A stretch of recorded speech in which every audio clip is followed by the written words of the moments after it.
Welcome, everybody, to the Hello. Campfire podcast. I don't need to welcome you, Greg. You're a host on the podcast. Yeah, I'm kind of welcoming a listener. I just wanted to say hello though to everybody. Yeah, I'm not welcoming you guys. You guys are the help. So we're on. Why would I welcome the help? I thought we. I don't think that's appropriate nowadays. Hey, how y'all doing? You should have a little more respect. I legitimately thought it was directed to us. Yeah, I've got my 4 assistants here. Leaves a sour taste in my mouth now that it's not. Sorry, hang on, listeners. I got to deal with something. Hey, hosts, welcome to the Broken Campfire podcast. Oh, hey, thanks, man. Hey, you too. You too, man. I love doing this with you Oh, guys. that was a little weird. I mean, we're on the show every week, man. But whatever. We got John, Flask, Greg, Vito. We got a full crew tonight, ready to discuss video games and other media over the last couple weeks. And so I'm sure everybody's going to have just bang out, knockout, amazing roundtables. I mean, you guys had 2 weeks to prepare. We had 2 weeks. It might knock you out, yeah. Might knock us out. I'm sure everybody's beaten at least one video game. I know this. That's kind of cringe. I was thinking more like 3 or 4. But yeah, I mean, at least one. And And definitely everybody's got the true ending too. Like not just like, the easy ending. Well, yeah, we don't do that. Yeah, and hopefully whoever did get the true ending can verify it by another witness that's on this podcast that happened, because otherwise nobody's going to believe you. Well, I don't know about that last bit, but yeah. So what's going on? What's going on, Vito, is that in case you didn't know, you can reach the podcast at brokencampfire@gmail.com or on Twitter at brokencampfire. Right on. Really? Yeah, I don't know if you guys knew that. Vito did. Our ever active Twitter, please give it a follow. It's constantly updated. We got? How many email? We get an email today. We got. And sorry, John, we just don't have time to answer that question. But what we do have time for is to start our first roundtables. John. Oh, okay. Well, that's a shame. We'll get to it next week. Maybe get to a viewer question. What do we do in the last 2 weeks? You know, it's been such a gray mess outside. I feel like that's how my memory is of these last 2 weeks. Yo, dog, I haven't left my apartment since Monday night. You know, there hadn't been a lot going on. But I'll tell you, we played, and I don't want to talk too much about the first part because we talked about it to death, but played a little bit of Divinity the other day. But while we were doing that, we had a little cinematic experience. We all got together and watched Spider-Man No Way Home. Oh, I forgot about this. I forgot we watched that. I certainly say playing Divinity while watching. I would certainly say that I saw like highlights of Spider-Man Far From Home. To be fair. Yeah. And this was we got a movie and a game at the same time. Yeah, we were playing our 7-man run while in our second monitors. We plenty had of time to watch. Like 480p at best rip of Spider-Man Far From Home with like hard-coded subtitles and hard-coded advertisements for Knoxville said, hey guys, there's a good good quality rip of Spider-Man. I don't think he said good quality. I think he said it was not shaky cam. Here's my take on this. I think you guys are fucking wording. Well, not you guys. I think Vito is being a snob. I think 10 years ago, that's what you would have seen in theaters. More or less. Yo, I remember when my dad or uncle or somebody pirated for us Revenge of the Sith when I was a kid, the movie before it was released. And it was shaky cam. Dude, no, it wasn't shaky cam, but it was like a legitimate reviewer copy. I've never seen anything like it since, but like it had seriously both the top. It was first off, it was like really small widescreen, so like black bars, huge black bars, like watermarks and stuff on it, and like missing special effects. Yeah, kind of, and like both the top and the bottom row, like at the very top and the bottom of the visible screen, like where the actual picture was, had just like rows of numbers that were like counting off time and incrementing throughout. And that kind of thing. Yeah, I remember those. Flask, I know Flask will side with me. I the Spider-Man movies are my favorite God. among the Marvel movies. I do actually enjoy watching the Spider-Man movies. Flash. I know they're not whatever cinema, but they're fun and I like them. So I what was do you excited. mean side with? Well, That's you're just an we're opinion. Taking sides here. Vito, We're taking Vito- sides here, Vito- Flash. Vito- There's gonna be hold on, there's gonna be hold on, yeah, let there's me gonna be a finish real fight. quick. Vito refused to finish the movie because he didn't think that the viewing experience was up to par to his standards. Well, I just first wanna off, say, I didn't even wanna want to watch it. I want to commend Knoxville because he doesn't even have a second monitor. He was just playing that in a smaller screen on yeah, literally picture on picture. Divinity, Yeah. and that's how he was watching it. And I didn't bless. hear one peep out of him. In fact, he was You guys- commenting on the movie the whole time. You guys might as well He has not such low watch the standards, movie though. at that point. Dude, I watched the movie more than I was playing Divinity. It was fun. Well, that was my problem. very- Was like, in order to absorb anything that was happening in the movie, and not be distracted by the ads that were popping up, the Oh shadow my people That happened walking once, across that the happened screen, once. One shadow person, the one links. One ad. ad. the links to gambling websites A few popping up, times. A few times. and Well, also there was one the link, not, to be fair. It was one one link man? a few times. yeah, I wasn't able to pay attention to Divinity at all, and I Alright, actually well, did want I to watch call that BS. movie. Yeah, I also call BS. Divinity, bud. we was like literally half We were hour gods, in between dude. turns. If we didn't have the movie on, I would have been bored to tears. I don't know. I mean, I want to watch that movie in true quality. It seems like Yeah, it's got good reviews. and- Look, I I get think it. you Like, guys- it's a good movie, and like better than like all the other Marvel movies. Let's just say it's better than all the other Marvel movies. Dude, I thought it was awesome. Let's just say it's the best Marvel movie. I really liked it. I'm not shit on. I the think it movie was at the all. best Marvel For me- movie, but For I me, liked it's still it a fucking Marvel movie. Like I don't know. I mean, it's hard for me to like Well, care that's- about it like I would. that's like, fine, you kinda, like, said, Roger like, Ebert. All right, look. Any fucking Marvel movie is going to start with like, the same. It's all the same formula. You know what I mean? At the end of I'm the day, in the middle of you guys. I don't care if this was like a Martin Scorsese, a Tarantino. I don't give a shit, dude. Like, I don't know. That stuff doesn't matter to me. As long as I can, Yeah, I'm the same. and don't get me wrong, I'm but- not saying that's like the optimal way or like I'm getting everything the movie has to offer, but like, I'm getting enough of it. I see what's going on. I can hear them. Yeah, I couldn't. You know what? I have like, I don't know, sensory overload. Like I actually need to. Well, I can we've talked about understand this that. before. We've mentioned this. I need to watch like everything with subtitles, like everything. Well, I do like subtitles. See, I'm almost the opposite though. I think of you in some ways because I very, very, very rarely do I actually just watch something. It's almost hard for me just to put on a movie and only do that. I have to be doing something else and then having that movie on. That's why I really don't watch a lot of anime because I like the subtitles on. I'll have to be playing a game and have the movie on, or even like reading a book and have the movie on. It's very hard for me just to watch a movie. So like, I don't know, doing it like that is ideal for me. I guess it doesn't take anything away. But obviously I know that's not really. But I guess I do that with a lot of things, but like it really just depends on if I like feel like it is deserving of that kind of attention, And what I mean is if it's deserving like a lot of attention, like a new Tarantino movie, I will just sit there and enjoy the movie. I mean, I'll be able to like fuck around on my phone probably like most If it's people. You know what I mean? It's a movie for idiots like Spider-Man. My No, but I tried to watch. You did. I wanted to be one of the boys. I don't want, I tried to be a part of it, but like midway through, I was like, I can't focus on the movie because I don't, there's no subtitles. The quality's terrible. I want to watch this the right way, and I'll watch it the right way one day. it was like 720p. Yeah, I thought it was funny overall. I'm not mad. I don't know if Yeah, you guys are- no. I thought it was funny. That's why I Oh, brought it. That was yeah, funny yeah. overall. It was, That was a funny story. that was Spider-Man. Turn Off the Dark.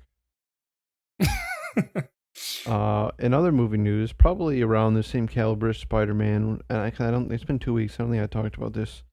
We watched a couple of the Ghoulie movies. Series Ghoulies. I don't know if Yeah, anyone else. pretty good I'd series. never. featuring the fuck is that? Ghoulies. I had never heard of this series I before. never heard of it either. It's kind of pretty much just like a ripoff.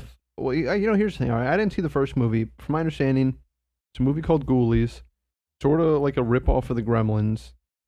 And Definitely. They're like the 3 or 4 little like puppet kind of creatures that cause mayhem and destroy stuff. Think Three Stooges.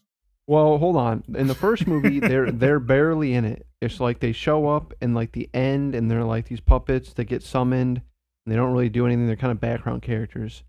In the second movie, they're in full prominence. It's like gremlins. They're causing mayhem. A little bit more violent. They're killing people. Oh. The third movie goes straight up Three Stooges. It's like a weird, like literally Three like Stooges, comedy. Like they're bonking each other in the eyes, and they're hitting their noses and stuff. And then the fourth movie, which we didn't watch yet, seems to be a different movie with like footage from the first movie cut into it, and they're calling it Ghoulies 4. Oh man, we gotta watch that. I mean, how can we not watch that? That's that's the one with the first movie is the ghoulie in the toilet on the cover. Yeah, right? Yeah. But remember seeing that in he's the like video their store when I leader. was a kid. He's like their main ghoulie. I cannot overstate enough how annoying the Ghoulies 3 slapstick humor is, because like it's not. I'm not just telling you it's like Three Stooges. They're literally doing bits from the Three Stooges. Like one person is like not like knocking the other ones, and like the one guy does the curly thing or whatever. It's crazy. But they're puppets still. Oh, it's not just puppets. for like one scene. Like I'm not saying that they only do Three Stooges bits, but they carry that. I fell asleep, but at least throughout like the 45 minutes or an hour I saw, it was like 2 or 3 scenes they were doing shit like that. Yeah, When well, was also in the third one, they're Ghoulies in movie college.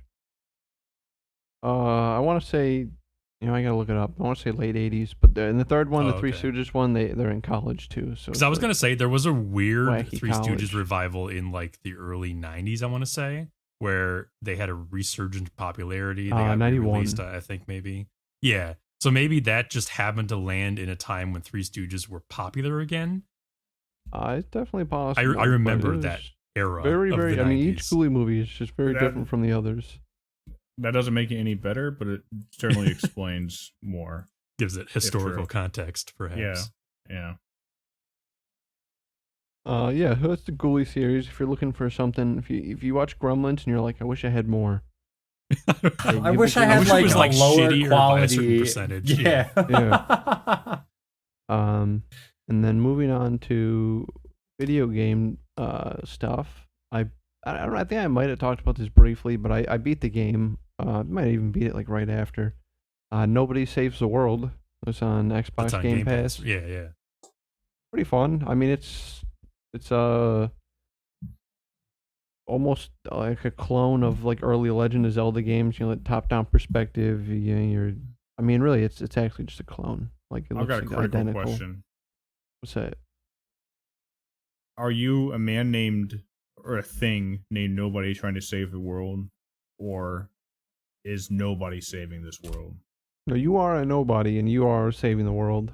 Okay. Just, want to know how to read that title. Right. Yeah, it's like I said, it's like it's stylistically and control wise or like mechanic wise, very much like early Legend of Zelda games. But the hook is, instead of getting like, I got the hook shot or I got the strength bracelet, you get a wizard's wand in the beginning, and you're unlocking these new forms. There's like 16 of them or something, and they all got cool. like, it's really cool. And they got like different abilities, and some of them will have travel abilities, and you'll need different ones to unlock different areas. It sounds like a bit of a cameo Elements of Power ripoff to me, but It kind of does, but not Maybe to, a fusion of both of them.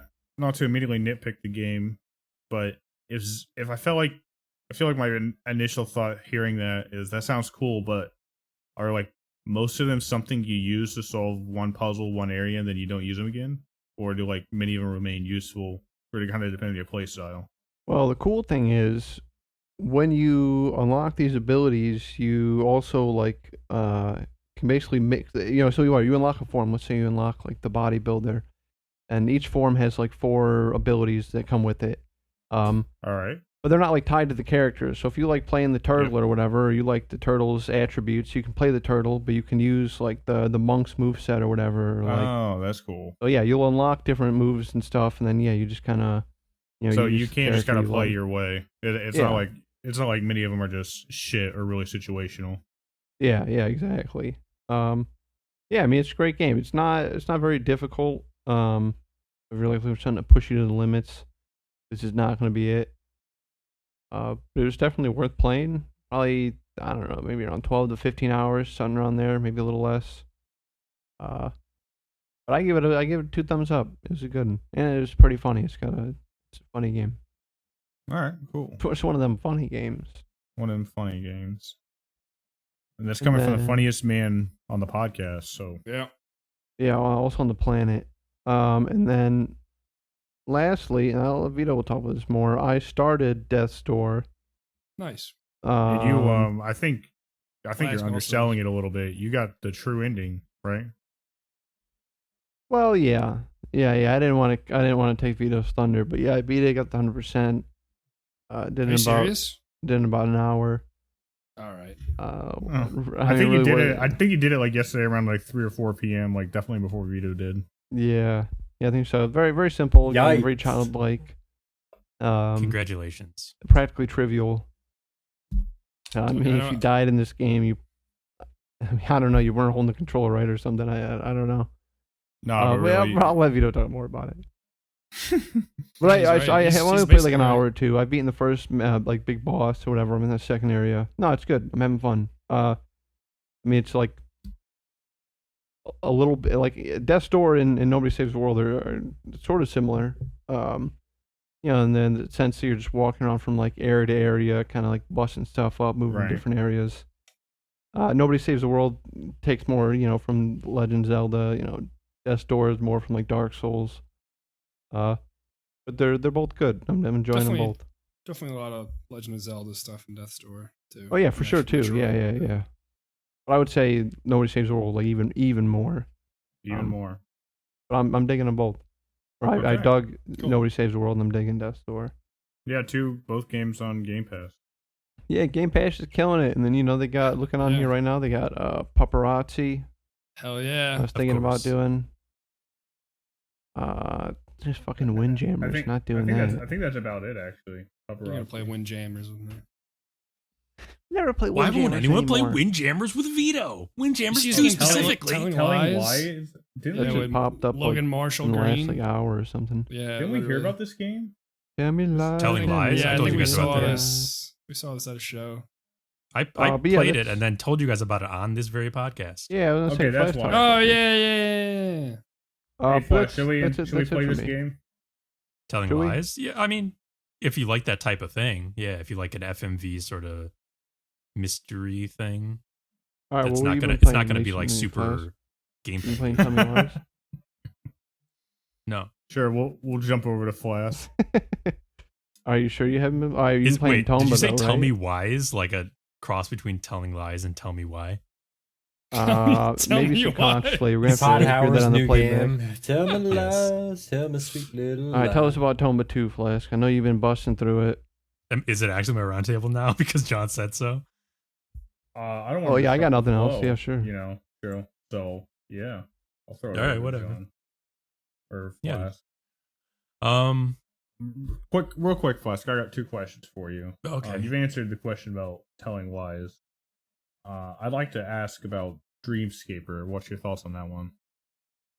None. Okay, No, what about N/A. Keiko no Tatsushin? Oh, the Drum stop. You're Master? taking away questions. He was just going to talk he's- about Tomba 2. Stop. He's not a drum master kind of guy. You got them all wrong, Andy. No. You have to be in person for that anyway in the arcade. You know. All else it right, doesn't sorry, feel you're real. right, John. Okay, Flash. Sorry. Let's hear about Tomba 2. No worries. I'm gonna skip Tomba 2 this week. Come on. You always I'm do. saving it for a special occasion. Instead, Oh. I'll talk about. It Well, was first, Groundhog Day this week. I have a couple books to talk about. Actually, I know that's going to be a good replacement for Tomba. Oh, Tomes? Is that what you know? Yeah, you could say Think that. you It's like a just- twist of words. Tomes, yeah. Are you starting Modern to think, day sage, this one. Well, hang on, Flask. Do you think the aliens are real? I mean, it's got to be aliens, right? I don't know if you're talking about something specific, but There's got to be. The universe is too big, right? that's There's just way too big. 100% aliens, and if you It's a don't think very there's large aliens, room. you're actually All a very I insignificant just person. wanted to ask. We'll ask that same question to our other book reading friend Vito later on in the pod. Okie dokie. Oh, yeah. Vito can give a better answer than me. He's read it more. I'm so far. I have no idea what show's talking about. Sorry, the first book, Piranesi, Piranesi, Piranesi, by Susanna Clark from 2020, so fairly recent. It falls into the category of ontological mystery, which is one of my favorite story types, which is like, how do we get here? Where is here? Who am I? What's going on? Yeah. Answering those questions. And this is a recommend from me for anybody. I enjoyed it. It's gotten a lot of good buzz over the last couple of years since it was released. Who's the author? Susanna Clark. Oh, okay. Yes. And the quick premise is a man lives in a seemingly infinite labyrinth of halls, as he calls them, with myriad distinct statues lining the walls. And this house has an indoor ocean below, like as the basement essentially, and clouds above as like the ceiling essentially. And he knows of only one other living inhabitant of this place, who is another person that he meets with regularly. And he keeps a journal of his life and the things that he learns in this house. And then things start to happen and a sort of mystery begins to form. And it's just an interesting book. Maybe not for everyone who doesn't like reading in the first place. No, it sounds really cool. But yeah, I thought it was cool. It's an enjoyable story. I like the main character. So yeah. I've heard of this author before. Yeah, her name did sound familiar when I was just looking at her list. I think Jonathan Strange and Mr. Norrell. I remember hearing about that book. I need to read that at some point. Heard good things about that one too. All right. And then the other one is a 2014 book called Station 11. Okay. Which was recently made into an HBO Max show. Like very recently, at the end of last year, going to this year. And it's about a theater troupe / symphony traveling around Michigan 20 years past a flu pandemic that wiped out most of the population. Oh shit. And they perform Shakespeare for these scattered settlements, and they try to survive, of course. Also, we get flashbacks that interweave the present day characters with past characters and their past selves. Mm-hmm. And the book was good. I would say it's pretty grounded and, interwoven, as I said, and kind of just a mellow read. But then I did check out the television adaptation. I'm not all the way through it yet, but I'm over halfway. And it's clear to me that the people behind this show are talented, and they're not strictly faithful to the source material, but I actually do quite like a number of the changes they made, which is surprising because I normally don't like changes from the source material that much. Yeah, wow, that's very new for you. But so episode 1 was great, even though they changed something fundamental in there, and that really made me excited because I was like, oh, they have good ideas, they know what they're doing. Episode 2 was also good, but it ended with a big head scratching scene that just like suddenly kind of tarnished what they had going to me. And then that started a trend of the episodes being like largely well crafted, but without fail, they just contain a bunch of frustrating writing decisions that had to drag the whole thing down. And it's really disappointing because they had the source material and must have seen that it all worked to begin with, and then made some changes, and it's more frustrating than usual because some of the changes they made were actually good. But I think these TV writers fall into the trap where, because the story is like serialized, that they think they need to inject, like manufacture this drama, these dramatic arcs into each episode to make the audience react, to make the audience go like, oh no, at the appropriate swells in each episode. Sort of like they're in a studio audience and the gasp sign just lit up. That's very like endemic to that type of media, like that type of adaptation. Especially nowadays, prestige television, it happens all the time. Another trope I'm sure this show is probably guilty for is that in books it's kind of okay if like you meet a character for a few pages and then you don't again for another 40 or 50, and also it doesn't seem like they've done much. Like in a show, like you can't like introduce a character and then not have them have an arc across like an 8-season thing. You know what I mean? They definitely add more stuff for characters who exactly. You're exactly right about they that. manufacture art. Anime. Manufacture arcs to give like characters screen time. Yes, because they hired the actor. They're not going to just let them sit on their ass for 5 episodes. Exactly. Yeah. So yeah, they you know. Yes, you take characters who were originally living experiences that you could see being reality, and they turn it into like enhanced reality, TV land stuff, just to get them screen time and get those reactions from the audience. Right. And yeah, it's just disappointing because I liked the book. That's another book recommend for me if you guys like that kind of thing. And then the TV adaptation has promise. It's just keeps injecting stuff it doesn't need. Again, episode 1, I was like really psyched because I I liked the changes they made actually. Right. So those are my books. I didn't mean to spend so long on books section. Sorry, one more. I got 2 more comments. Sure. Another trope I hate about this type of media, kind of along the same lines. Characters can't have impactful things happen off screen. Like your main character, of course, in books should always experience whatever's happening. But sometimes your main character hears bad news about another main character, and then they just have to, you're constantly living in that person's view, so you see it how that person sees it. Yes. Shows don't ever really do anything. I feel like The Witcher, that was my complaint about the first season, or that kind of ties into one of my complaints about the first season, was that like, we talked about this, but that in the books it's all Geralt's perspective, but in the show version, of course, they have to show everyone's individual perspective, and so you get so much more content with all these other characters. That's just the first thing that popped into my head. Was there another thing?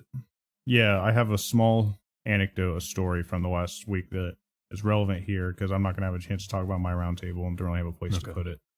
But, I've commented before about how I'm naturally a hard at book reading sort, but I haven't done a whole lot of book reading recently. So over the weekend, I kind of finished my chores and I was like, man, it's Saturday. It's like 2 or 3 o'clock. I should do something before I become a piece of shit for the rest of the evening on my computer. So I decided I'm going to go get my library card. I'm going to go check out that book that's been on my mind recently. The City in the City by China Mieville. I think that's how you pronounce it. So I drove down to the closest, I live in a town that has like 3 library branches. I drove down to the closest branch to me. I got my library card, and that library, I say this with all the love I can muster because I love libraries and I love what they do for communities. But man, that library kind of sucked. I mean, I'm sure it was great for like 18 and under, but it was like, I checked on the library computer and the City in the City is available in the downtown section. All right, cool. It's only 15 minutes away. I got all the time in the world. So I drive downtown and I go in there. And honestly, I was very disappointed because this library was also not that much better, but it was a little bit better. And I go to the computer, or I go straight to Mieville, and I find the book King Rat, but I don't see the City in the City. And then I go to the computer and I look, and it says downtown online. Yes. And I was like so frustrated that I did all this driving for something I probably could have done on my computer. Yeah, it's a good one. I was kind of tilted. I was like, I really just had the City in the City on my mind. I didn't really come here with a plan B. So I left without a book, but I do have the library card. Yeah, I mean, I will say that, the digital resources the libraries have nowadays are themselves great resources. Oh, it yeah, I'm not knocking the library. That was totally my fault because I probably could have read that at the first terminal that was online. I just saw downtown. I was like, all right, cool. I think if they put like hot tubs or jacuzzis in libraries these days, And just drop all the books into the water while you're reading them. Oops. Well, I mean, I talk shit, but there's to a be level of fair, personal responsibility, there. But you chill at the library, get your good book. well, yeah, I was gonna Just say, don't water get is me wrong. generally not regarded I was at the as downtown very good. location, or the closer location, not the downtown one, the one that I said kind of sucked. I say that, but I was there 20 or 30 minutes from closing. They have the hot tub. They did not, but there was like Oh. half a dozen adults in there doing shit, reading shit, or like on their computers or something. So like, Mhm. it was getting used. Oh yeah. Every time I go to any of the libraries around me, they're definitely in use, which is nice to see. And I've Yeah. always been fairly lucky to have pretty good libraries in my area. So it may be different from area to area, but there is something that I've noticed which is annoying, which is just like the sort of downsliding of attentiveness to cataloging. I would say I don't know if this is just like everywhere or if it's just because of digitization and the digital library being more prominent nowadays or anything like that. But I definitely experienced that kind of thing you experienced when I go to the library.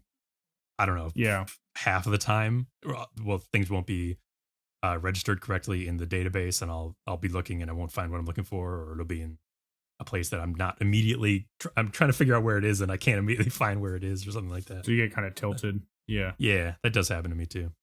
So I don't know if it's just a thing now.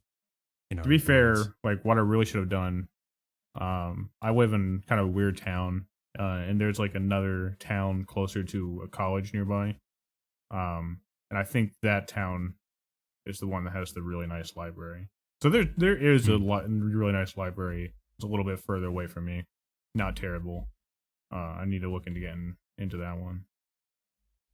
And yeah, as I said, there's resources online that are great, but that's not the point of the discussion, obviously. Right. But yeah, Anyway, I what meant else to are we doing, Flask? I meant to read Meville. I don't know how to pronounce his name either.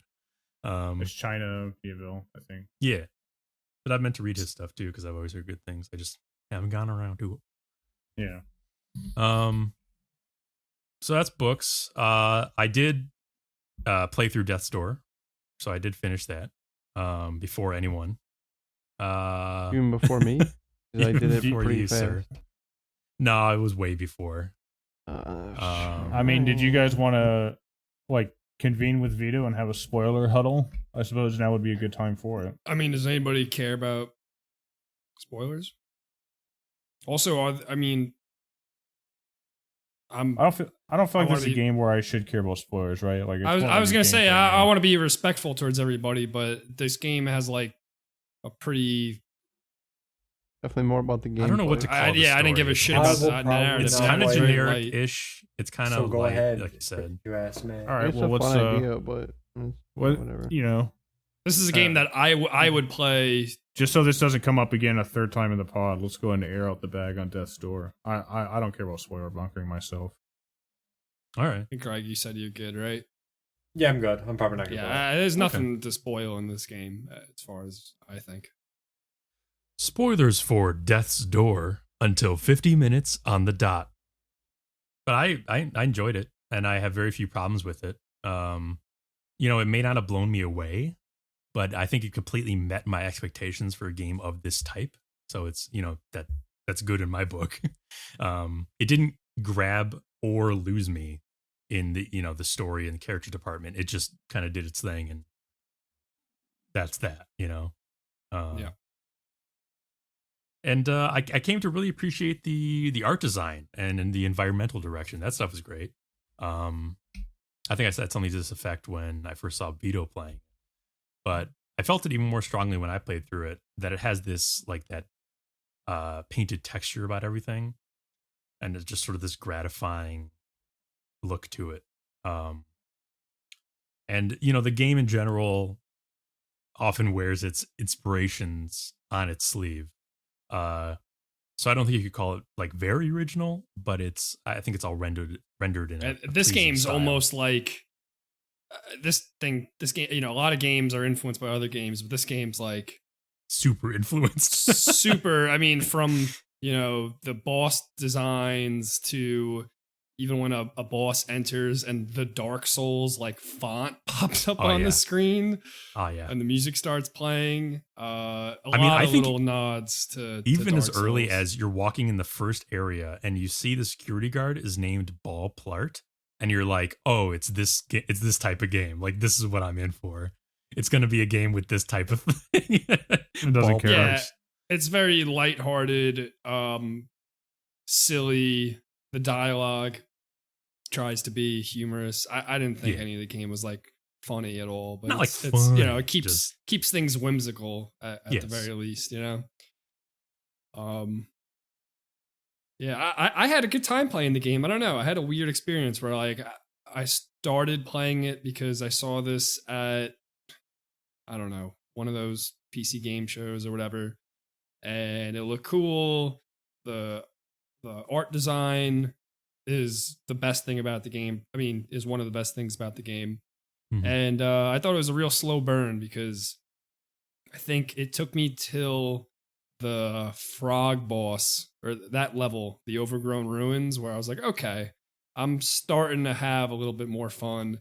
And I think that's like directly related to you spend a lot of time in the game without all of the abilities, I think. And then you kind of get them all real fast. Like I felt like, and once you have all the abilities, the chain, the hook, bow and arrow, the bomb, all that stuff, like then the combat actually becomes very, very fun, I thought. I would say so. Yeah. And the game does nothing super unique. But it was fun, it was simple. I actually what were you gonna say? No, please go ahead. I started having the most fun once I beat the game. Okay. For the think. post game stuff? Is that what you're talking about? Yeah, I really, a lot of the post game stuff I was doing could have been done during the game. I feel like Yeah. they should have signposted that all way better. Oh, for Um, sure. like- There's certain stuff that none of us realized, neither of us at least, and John hadn't by the time he'd gotten to. That's like, there's no reason for us not to have realized. And I've seen other people talk about this too, so I know it's not just us. There was just never anything Very explaining strange. it. Like No. nobody tells you at any point in the game that if you jump on those little circle things, those are all hidden pathways in every level. Yeah, that you got to do a plunging attack. Nothing Yeah. ever. They don't explains even that tell to you that there's a plunging attack. No. That the shrines, you don't actually find out what those are until much later in the game, like the third act of the game. And I actually, You talking about the ones that give you like extra health? yeah, you could encounter them and you just walk up to them and you press a button and Well, I think that I don't know about it every time, but at least the first time you go up to it, it does say like collect a few more of these.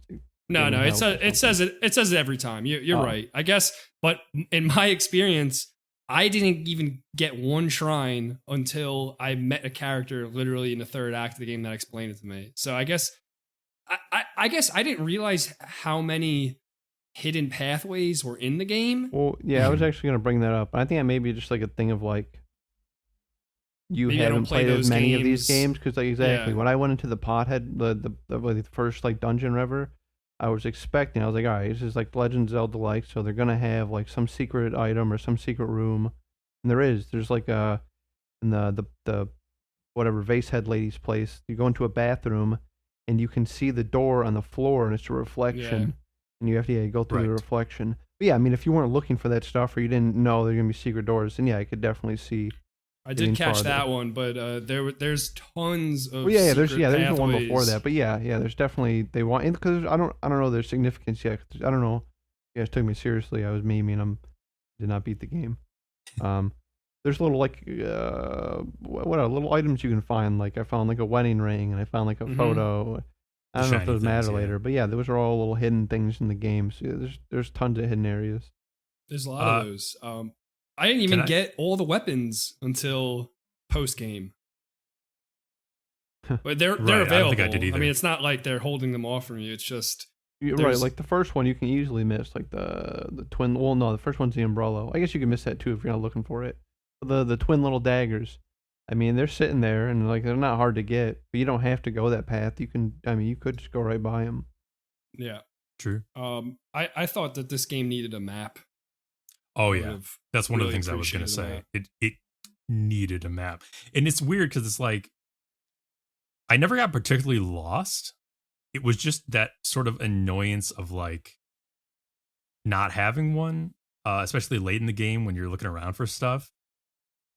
I have a good sense of direction in games usually, so again, it's not like I got lost. It's just same. It was just I especially when it comes to post game, it's like, man, I know I got to fucking collect things, and you know, I wish I could just look at a map and go to where I need to be.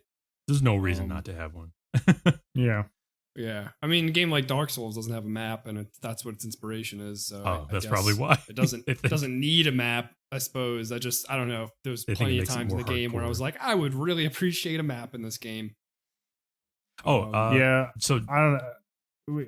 Dark Souls is an example of like, especially the first game. I feel like he gets away with it because of excellence in level design, and yeah, if you're going to go the no map route, you really do have to have excellence in level design to have a natural flow and ebb to your levels. You know what I mean? There's also, I think, a difference of going through it like third person, full 3D, everything like that. So you're like you yourself are going through the world, as opposed to the sort of isometric like things aren't you're not in it.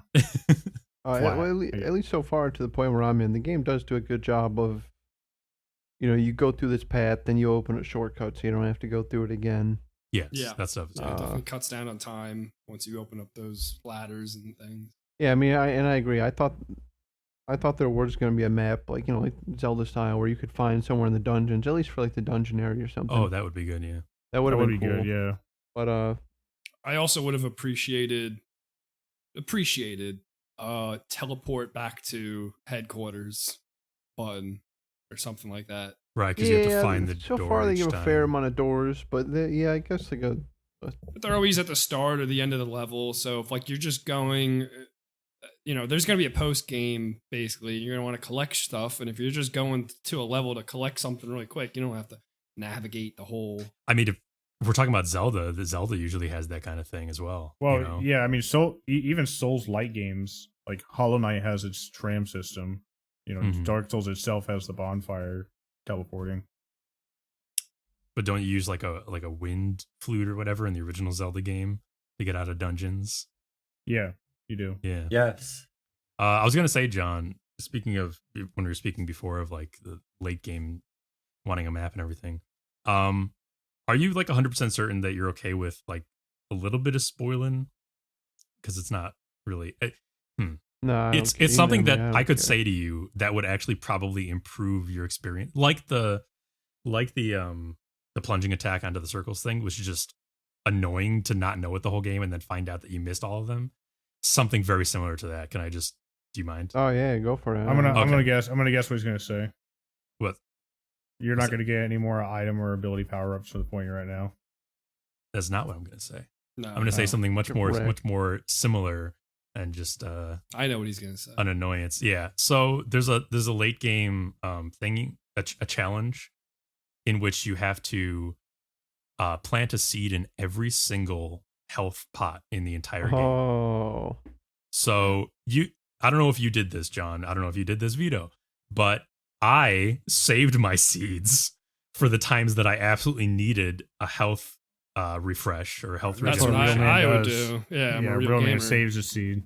It saved my Estus up, and so I had 20 or 30 by the end of the game because I had been using them very sparingly. And then only to find out that at the end of the game they're like, yeah, just plant one in everything. You piece of shit. I was not nearly as extreme as you. I definitely used them lightly, but then I think at some point in the game too, I guessed. I was like, I bet I'm gonna have to fucking find every single one of these. And I'll tell you right now, I didn't truly get the true ending. I didn't. I did really? To get you get an ending, and then there's a the game doesn't end. You could get a true ending. There's a somewhat true ending that you got, but you didn't get the true.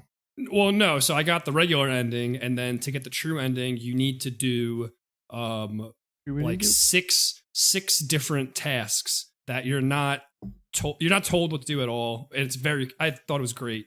You kind of just have to figure it out on your own. there's, little hints here and there, but there's like 6 different tasks across the entire world. And there is a hint system you can find for the pot thing, by the way. It's just not. Yeah.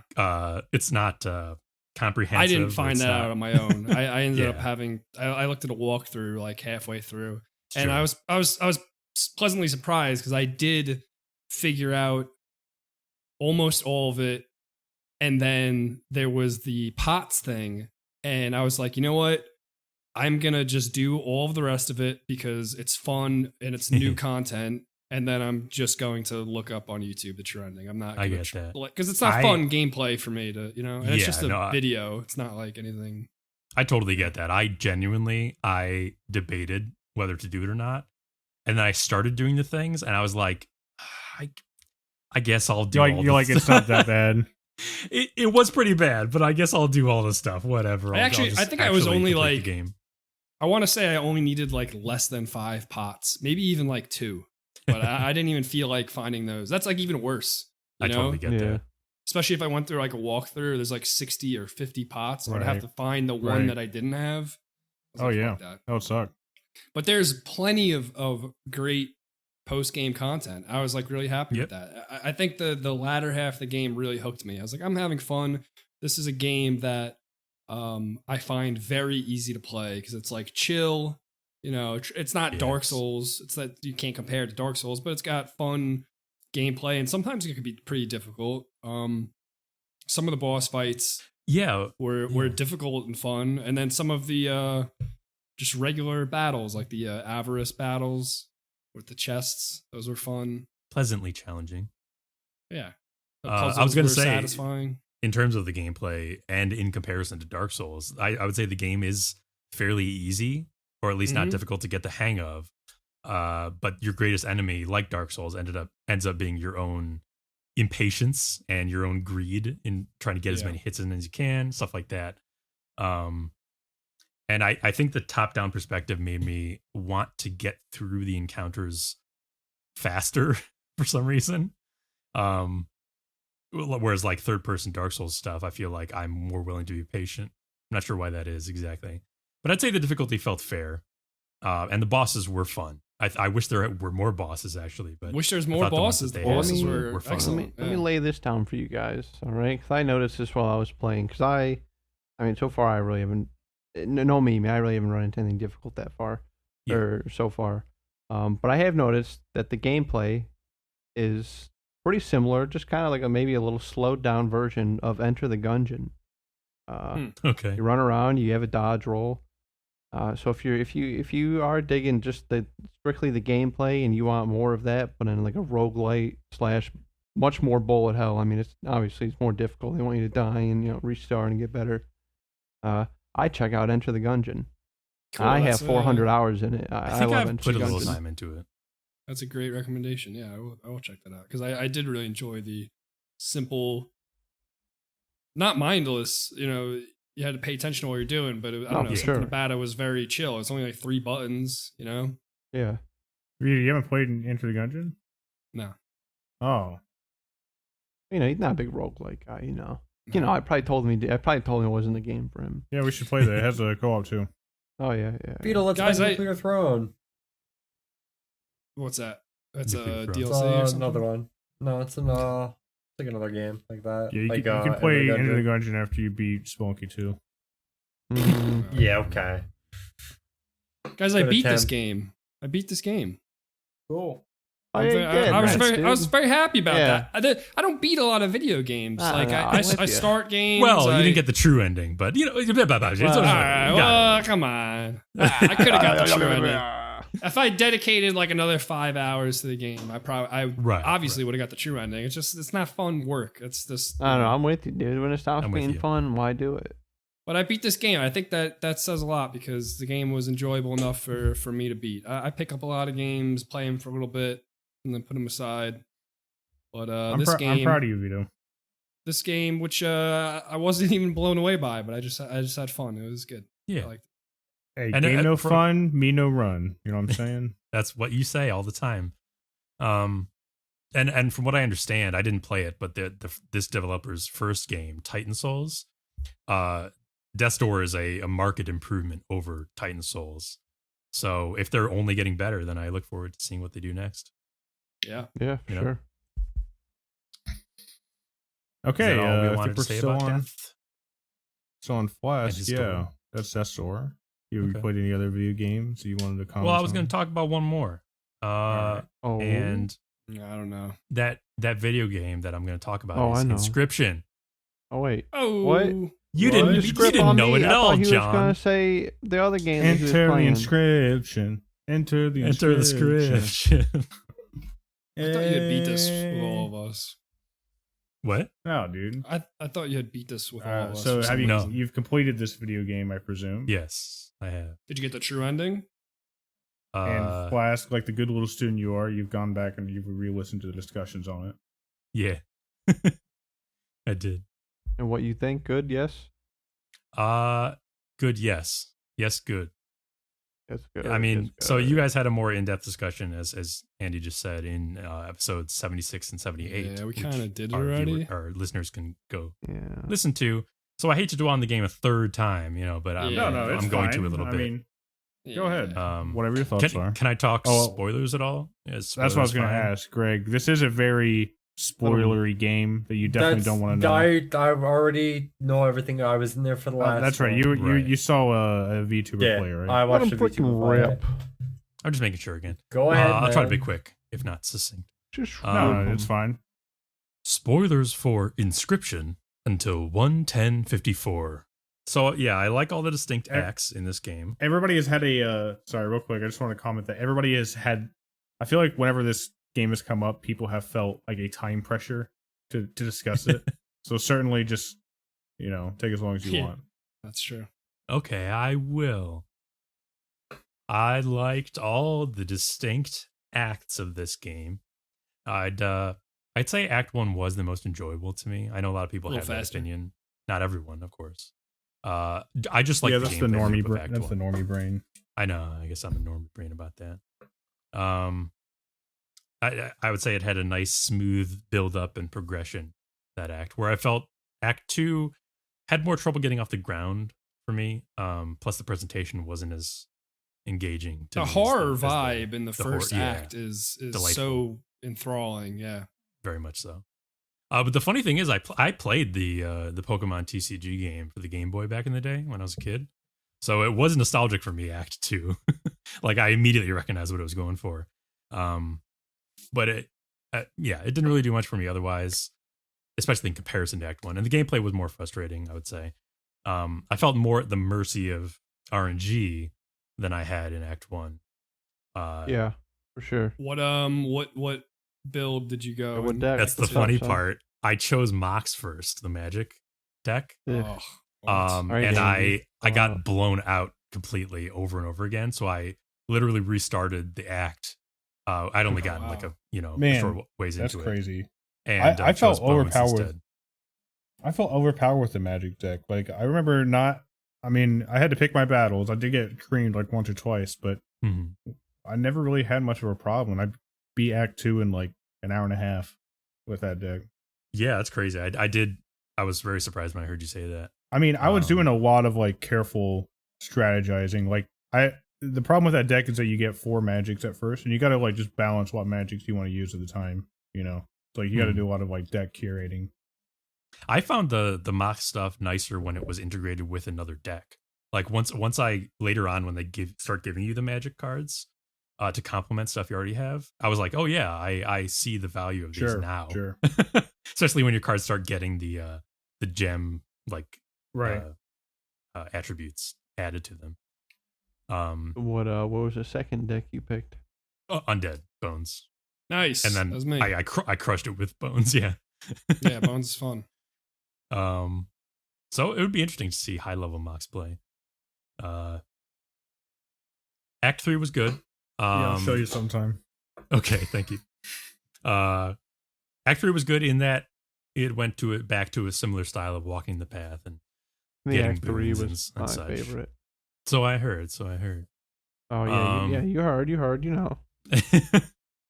I heard tell of John's admiration for Act 3. I didn't like the decision making quite as much as in Act 1. I think part of it is that the roguelike nature is not as present, so you don't get those exciting or weird runs really going as much as Act 1.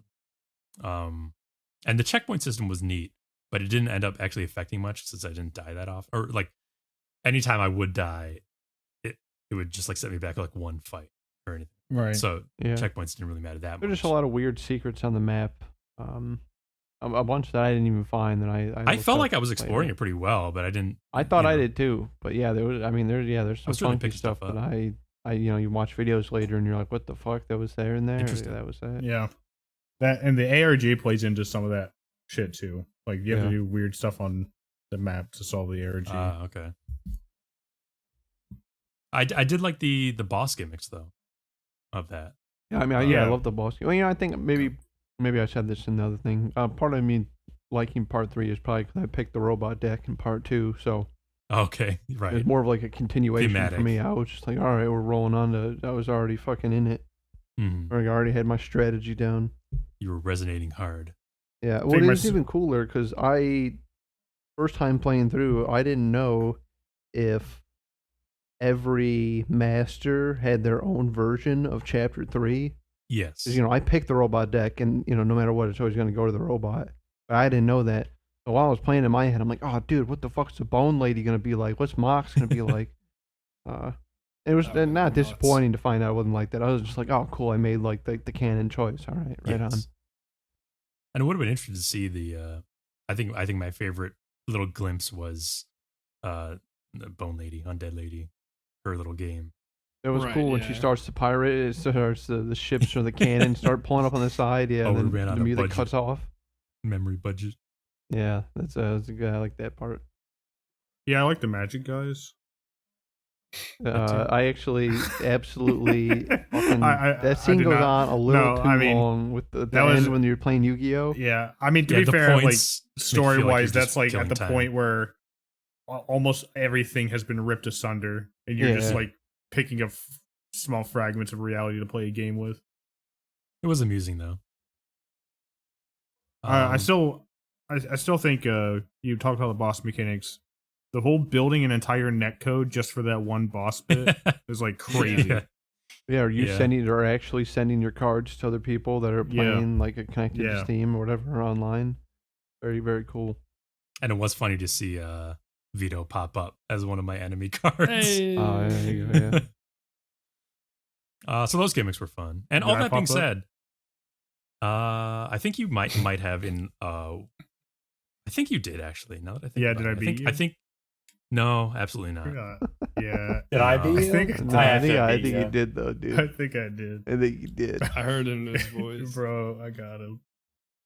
But every act was fun once I got into the swing of them, Once you build up a good deck in the latter two, you're on a roll, so you get a sense of mastering the system and maybe even gaming it a little. That's always fun. I think, have you said on this podcast before that you're not like into card games so much? I don't really have any particular thing about card games. Not really, I guess. He's just not he likes this game. Like you're a person, like you can like a good game no matter what it is, right? It's just not typically the thing you would do. Yeah, but you wouldn't enjoy like Slay the Spire because it doesn't have all of, like the frill. Well, so it's very interesting you asked this, okay? Because I'll get into this in a moment. I just want to say one more thing before I get into that, okay? Of course. So I found myself not really caring about the framing story or like the meta stuff that much. I know you guys maybe were a little. I thought that's what you would have liked the most. Yeah. Nah, it didn't really hit me. I just like the setting and gameplay of the game itself. I guess Daniel Mullins likes that meta ARG type YouTuber theory video level stuff because based on his past games, I think he likes that kind of stuff. I guess it was okay. I mean, I don't know. Your experience is your experience, but I felt like that game, Inscryption in particular, did a really good job of immersing you in it, such that like I was aware there was an ARG to it because of like the internet, but I don't think the game was like in my face about. I felt like the Luke Carter story was like pretty well self-contained, unless you wanted to dig deeper. You know what I mean? Yeah, it wasn't super intrusive. I was enjoying the immersion into the game itself, and so the Luke Carter stuff was like, I was definitely had a moment where like a bunch of videos would show up on my screen. I think I even like yelled out, "God damn it!" Because it's like, I'm just more interested in one part of it than another. Yeah, that's fine. I didn't mind it too much, but I think the best parts of the story are when you're interacting with the game characters, the scribes and such. Yeah, I could totally believe that. Yeah. But what I was going to say was, so Casey's mod. For our listeners, it's an official expansion mod that turns the first act, which is the cabin part, into an endless roguelike. So like an infinite mode, essentially. And as you go on, you unlock new cards and challenge elements as you complete runs. And John, I saw John had played some of it. I messed around a little bit when it first released. Yeah, I played a couple runs of it.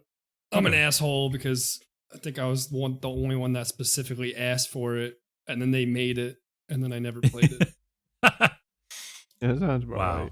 But it came out right after you finished the games. It was like, yeah, I think I had moved on. Also, I think I wasn't particularly excited about it being endless. Right. Well, it's kind of endless. No, there is an end to it. Yeah, it's like it's like Slay the Spire has like ascension levels, and then you unlock a new challenge mode. You just play act. I'm pretty sure it's just Act 1 over and over, right? Yeah. Like the Act 1 that you get in the base game, you just play that over and over. So you do. But it's like roguelike. I think they might add like a new map or something though, or don't they? Or maybe they changed like the last part when you go outside the cabin or. I don't know. I haven't finished the run. I don't think. Oh, I don't want to. Sorry, never mind. I won't change. But just to finish that thought, Vito, they also like roguelikeify the game. Like the first boss is going to be one of the 3 random bosses. It's not. Each boss is going to be randomized. Yeah. Stuff like that. Well, I was gonna I'll say 2 things really quick. Because you mentioned you can kind of pop off in the second and third half. I don't know, man. There's and again, I don't want to retread too much because we went over this. That's one of the things I liked about the game is that it is a card game, but I mean, even in the first part, they give you so much room to just make broken stuff, by like mixing the card types. You just put the Mantis God 3 strike like on the shark or something, or like then you got then what the shark's doing 12 damage and like 1 attack. You can just win by putting them down. I love the game that will let me break. Yeah, exactly. That's what I like about it. It's like. You don't have to be a mathematician. Why does everything have to be balanced all the time? Yeah. It doesn't. Yeah, and that's one of the subtle things about Act 1 too, is that like I don't think you really appreciate at first how good like the death cards are, for example. But like the game is getting a little bit easier each time you die, even if you don't feel like it, because you're always getting like another death card, or you're like getting some kind of bonus or something like that. You know what I mean? Yeah, you're finding something else around the place. So like even somebody who doesn't like these card games, who doesn't even really understand them, will probably eventually fumble their way through Act 1. You know what I mean? Right. Like the game is made to be very beatable, I think. Yeah. And then secondly, and I just wanted to get this on recording. Vito mentioned that he beat this, and then the mod came out, and he's moving on to other games. And now he is just beating Death's Door, and he's moving on to other games. And he's I'm already on another game. Well, no, that's enough. So he's officially going to play Paradigm. And he's going to beat it and talk about it before the next pod. I've heard you guys talk about the game several times. I don't know anything about it. It's just. I think John made it or something. He's just like begging me to play this game. It's a fucking. It came out in maybe the late 2010s, I'm guessing. It's just a sick ass point and click adventure that I happened to stumble upon one day, and then I bought it for Alex, and he really liked it. And I really think Vito would like it, and he's always talking about wanting to try games that like he normally wouldn't play, and I think this would be great. And he officially on the podcast he said right before, he said, "John, make sure you mention it so I play it. And I don't look like a liar, so I'm just doing it right now." Wow. All right, well, I did buy it though. You bought it and then said it. Why would you buy it unless you said it? That doesn't make sense. I do have a request from the audience, and that is a certain Blitzman wants you to play Yakuza 6. Yakuza 0, sorry. I misread that. Does this just pop up in the Discord? Thank you, loyal listener Blitzman. All right, well then, you have 2 options. You can either play the hit game. That's right. I still have that game. Or play what was it? Yamakaza. Yamakaza. Dude, I play Yamakaza. Yeah. So, anyways, Yamaka Ball Z. Vito's gonna have title. it. It's only a several hour game. Vito's gonna have it done by next week. He's gonna say, John, why didn't I play that sooner? That was a fun son of a gun. That's nice. That would be a nice So- thing for me to say. Flask. That's Inscryption. Oh yeah, Flask. Go ahead. Have you aired I have out more your to say. bag? No, You do you guys have just more? kind of went into paradigm talk. It's all right. Okay, I yeah, just sorry, really wanted sorry. to play it. That's why I asked. I suspected you might have more. That's fine. Yeah, Go yeah. ahead. So Casey's mod has sort of become my like downtime thing of late. I've actually Cool. gotten into just like picking it up whenever I'm not doing something else or I'm watching something or whatever. Hey, I just want to say fuck you, Rocket League, and goodbye, Fall Guys. Casey's yeah, I mod is haven't been here. into Rocket League or Fall Guys as much recently. I didn't really have something like this, and I just, since I finished the game, I was just like, yeah. For some reason, it's kind of addicting. And I didn't wonder- think Yeah. I was like a card guy, but maybe this will be my entry into this world. Man. Maybe I'll try. I got me one of those recently. I'll talk Monster about it on my Train. roundtable. Give yourself a shot. Try out Slay the Spire, because Slay the Spire is like one of my favorite the OG. games probably the ever, card. and it's just so fun and chill and so fucking playable. You can just pick it up and play it for a couple hours. So I've like, heard. It is a fun game. and But I have so- it on Card mobile games, now, if you don't like and that normie stuff, don't worry, Whenever- Flask. We'll get you suited. Hey, Flask, how do you feel about trains? Oh, I said Monster Train is another one. Yeah, Oh, yeah. yeah. start with Slay the Um, Spire. That's like the king. I know. It's all right. But What- it's really funny that John, that you would say that it was so unchallenging, because I have had so many broken runs due to intelligent choices on my part, just be You're so abruptly intelligent. killed when RNG takes me out. Like, it just doesn't draw me the cards I need at the beginning. Well, to be fair, you guys are also talking about two different things, because I think that the game is probably balanced differently in Casey's mod. I think John was. Wasn't just John talking about Casey's mod? John? I think Didn't he John was give just it a talking go? about Act 1. Well, I was talking about Act 1. I mean, you can still kind of do the same things in Casey's mod probably, but I'm guessing it is harder. Because like in Act 1, they Wait. always give you like a Mantis God, you know what I mean? Like no matter Yeah, what. no. I had no trouble in Act 1 of the base game, but I've had tons of trouble in Casey's mod. So Right. in Casey's mod, did you struggle at all? Did you get through it easily? Well, I'll say this. I did beat it twice. I beat it once like with no mods or whatever, no buffs or anything like that or anything. And then Okay. I put the one where like you don't get items and I beat it. But this is also when it first released. So it's very possible they just made it more Oh, difficult. I think they Yeah, did. this is I like think I months heard ago. about that. Yeah. So yeah, they Um, might have done some more tweaking and stuff. But I did Okay. beat it twice. And then, not that it wasn't. Yeah, I didn't. Yeah, I mean, like you said, you're going farther, and yeah, you don't have like the death card, so it definitely is more difficult than it would be in Act 1. And yeah, like you said, you could be totally kitted out and have that shark card or whatever, but then they could just have like a bunch of flying cards, and you're just like, oh shit. Yeah, down I to had the a few sound. runs. I mean, I won this way the first time, and I forget how I did the second time. I've only won 2 runs so far, but I won it with a Gek with a field mice ability. So literally every time you play the Gek, it would a second one would appear in your hand, Oh hell yeah. and Okay. they're 0 cost cards, so you could just have infinite cards with one. Man. I can't remember how I Um, won. It was some bullshit. Did you win a Casey? Oh no, not Casey. Sorry, I thought you were talking about Act 1. I Oh. won Act 1 through some hilarious bullshit. I can't remember what it was. So yeah, I just have infinite 0 cost 1/1 cards that I could sacrifice at whim. But I think that the next time I got that same like setup, and I had all these really good bifurcated and trifurcated strikes on powerful cards, that just destroy everything.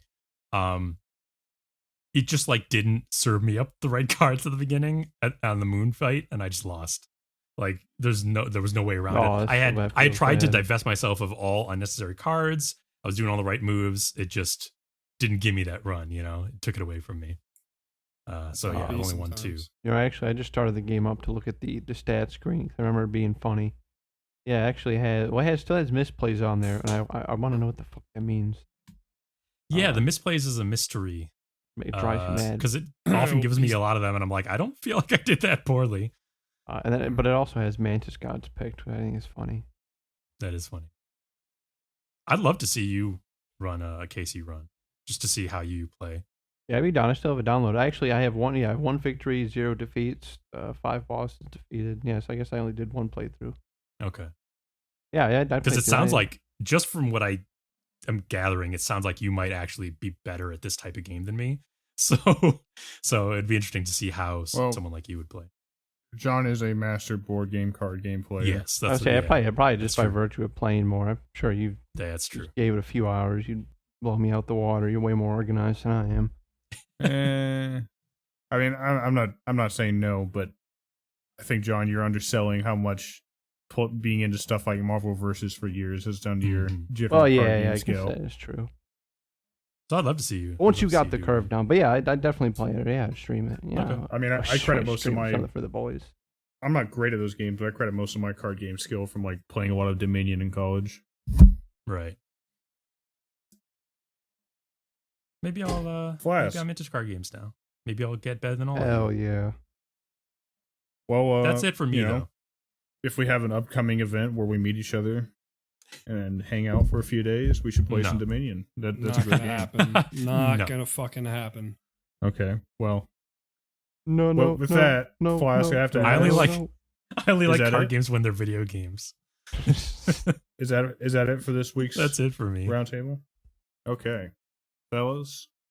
I enjoyed hearing about description and description. That's what that was called, right? That's what you meant to say. Yeah. The description of Inscryption. Thank you, Greg.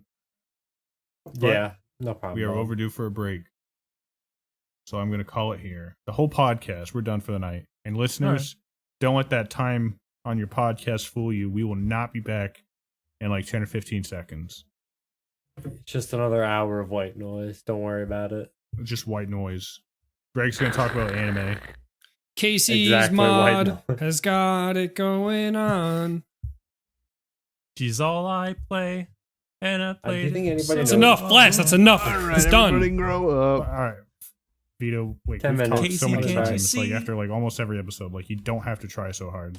All right, people like you. It's fine. You know, you don't have to do all these bits. I don't know. Do they like me? Have they been saying they like me? No, they haven't. But that know, think about it. You're only gonna write if you're like you're displeased. You know, like who actually like do you ever like email the Nutella Corporation? That's a good. Like that was a good really point. good. That was some really good Nutella. Yeah. Who do you think their favorite is? Is it me? I know that answer, and you don't want to know. You know, just think about it. It would get to my head. It would get to your head, right? Yeah. Okay. You're a good friend, Andy. Thank you. Yeah. Flask, I have some unrelated, really good news for you that I don't want you to tell the others, though. Sweet.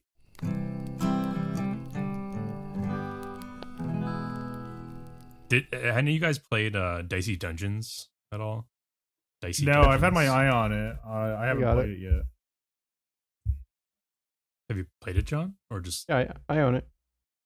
Have you played it? Did you play it? Yeah, well, I mean, I own it. Yeah, I got That's not the same a number thing. of hours in it. Yeah, I mean, I'm never gonna fucking. I'm never gonna buy fucking nothing and not play it. You hear me? I own it. I play it. I recommend it. So if we buy you something, it will be played. No, there's a back order. Knoxville bought me this. And then you're gonna think I said Sex with Stalin. He bought me a game before that. I was gonna stream in October, and I just didn't. Wow, so you're due. I am. I have a backlog. Something Under the Lighthouse. What? What it's called, I believe. Oh, something horror game. The title is Something Under the Lighthouse. Oh, I own No that. One Lives Under the played Lighthouse. Or No One Lives Under the Lighthouse. There you go. I did. Why did he buy that for you? I didn't. I don't know why he bought it for me. Because he's a good friend. Because he's a good friend. It's a good little what indie the game. fuck? I played it for 17 minutes. Vito, back off. I own it. No, if you play it, I'll play it. We can play it together. Vito, just back off, right? But anyways, Hold Dice hands Dungeons. and- I was stalling. I have 8 hours in it. And I think maybe I played it when it. I don't know if this was an early access game or not. But anyways, yeah, I recommend it. It's good. It's got It's a. on Game Pass too. Yeah, it's gotta also on play. Game Pass. Oh, if it's on Game Pass, then I 1,000% recommend it. Yeah, it's a fun mix. I think you'd like the the little characters and the jokes they tell out. I think you'd enjoy that. All right. And it's not like a full card game. You got dice in there too. That's how they mix it up. All right, welcome back, everybody. We still have a few roundtables left before the news. Boom. Again, I was welcoming back the listeners. You guys were already here. There's no need for me to welcome you back. Thank you. Here. Welcome to you too. They were already here too. You gotta be more They might have specific. gone off and got a snack. Hey, welcome to everybody. You did tell them guess I that the am podcast was welcoming. not going to resume, so That's what I'm saying. Yeah, but they know me. They know. you know your little gags, yeah. Yeah. Okay, I guess I'll shoot through my roundtable real quick. We played a little bit of Streets of Rogue, which I only think is notable because that's a really fun game that keep forgetting how fun it is until we play it. I'm excited for Streets of Rogue 2. I don't know if we talked about it on the pod, but No, we didn't. We could talk about it. yeah, I kind of want to bring It's that up a exciting. little bit. We've played a lot of Yeah. Streets of Rogue. This is not the first time you've played Streets of Rogue. We played a shit No, ton. certainly not. No, And we've talked no, about it on the pod too, I think. We have. But there was news recently. The developer posted like a week ago news of a sequel, which we had heard about. But he wants it to be fully open world, procedurally generated, approximately 3,000 times the size of a Streets of Rogue 1 level. Insanity. Totally different kind of game. Which, like, man, that game is so insane. It's hard for me to imagine like that insanity propagating out on an open world. You know what I mean? Almost too crazy. Yeah, like I kinda actually just almost imagine- unfathomable. Like, how's my CPU gonna handle that? Well, I mean, isn't that how games are rendered today? Where like they render within a certain distance from yeah, I the know. character? I'm just saying, like, there's a lot of shit going on in Streets of Rogue. You know. I imagine that it's just going to be like playing Streets of Rogue, but the level's not going to have borders where the map ends. If you want, you could just continue for fucking 3,000 times. But it's like I don't know. Yeah, the travel. But scene, it's and not. They said they're gonna have. But it's not like cars. you're not going to be using all of that. It's Right. going to be unnecessary, but I'm sure it's easy to render in 2D isometric, and you know. I'm not being a I'm not worried hater. about that. I think- I'm more I think worried they're- about I think like, they're gonna- just getting around. You know what I mean? Like, Yeah. and they said there's gonna be cars, which is gonna be cool. That's cool. Yeah. But I'm excited for that to see more about it. I kind of had this thought earlier when I was thinking about the game. You know, people's big quests are gonna be fun. Like, what if you play one run and somebody's big quest has them take you like out of the way into this forest cave that you don't usually go to, and then this other guy's big quest has you go to this like little town, you know, out of your way. Like Yeah, the big yeah, quest for will, sure. like help Yeah. guide like your travel and exploring through the open world. And Imagine that how could be a lot of fun. chaotic zombies gonna be. If That's they what I bring was thinking zombies too, like back. chaotic or like the gorilla pack. Oh my Yeah, god! shit like that. The zombie gorilla pack. Oh hell yeah. no, it's There's, I think it's gonna be a good. There's also going to be dungeons, a day and night cycle. Yeah, and NPC see, like dungeons schedules. might just be like a normal like Streets of Rogue map. Maybe like you go into it, and it takes you like an Right. instance Yeah. area. And there's going to be building of some sort. You'll be I able mean, to that would be create your cool own if it's like structures.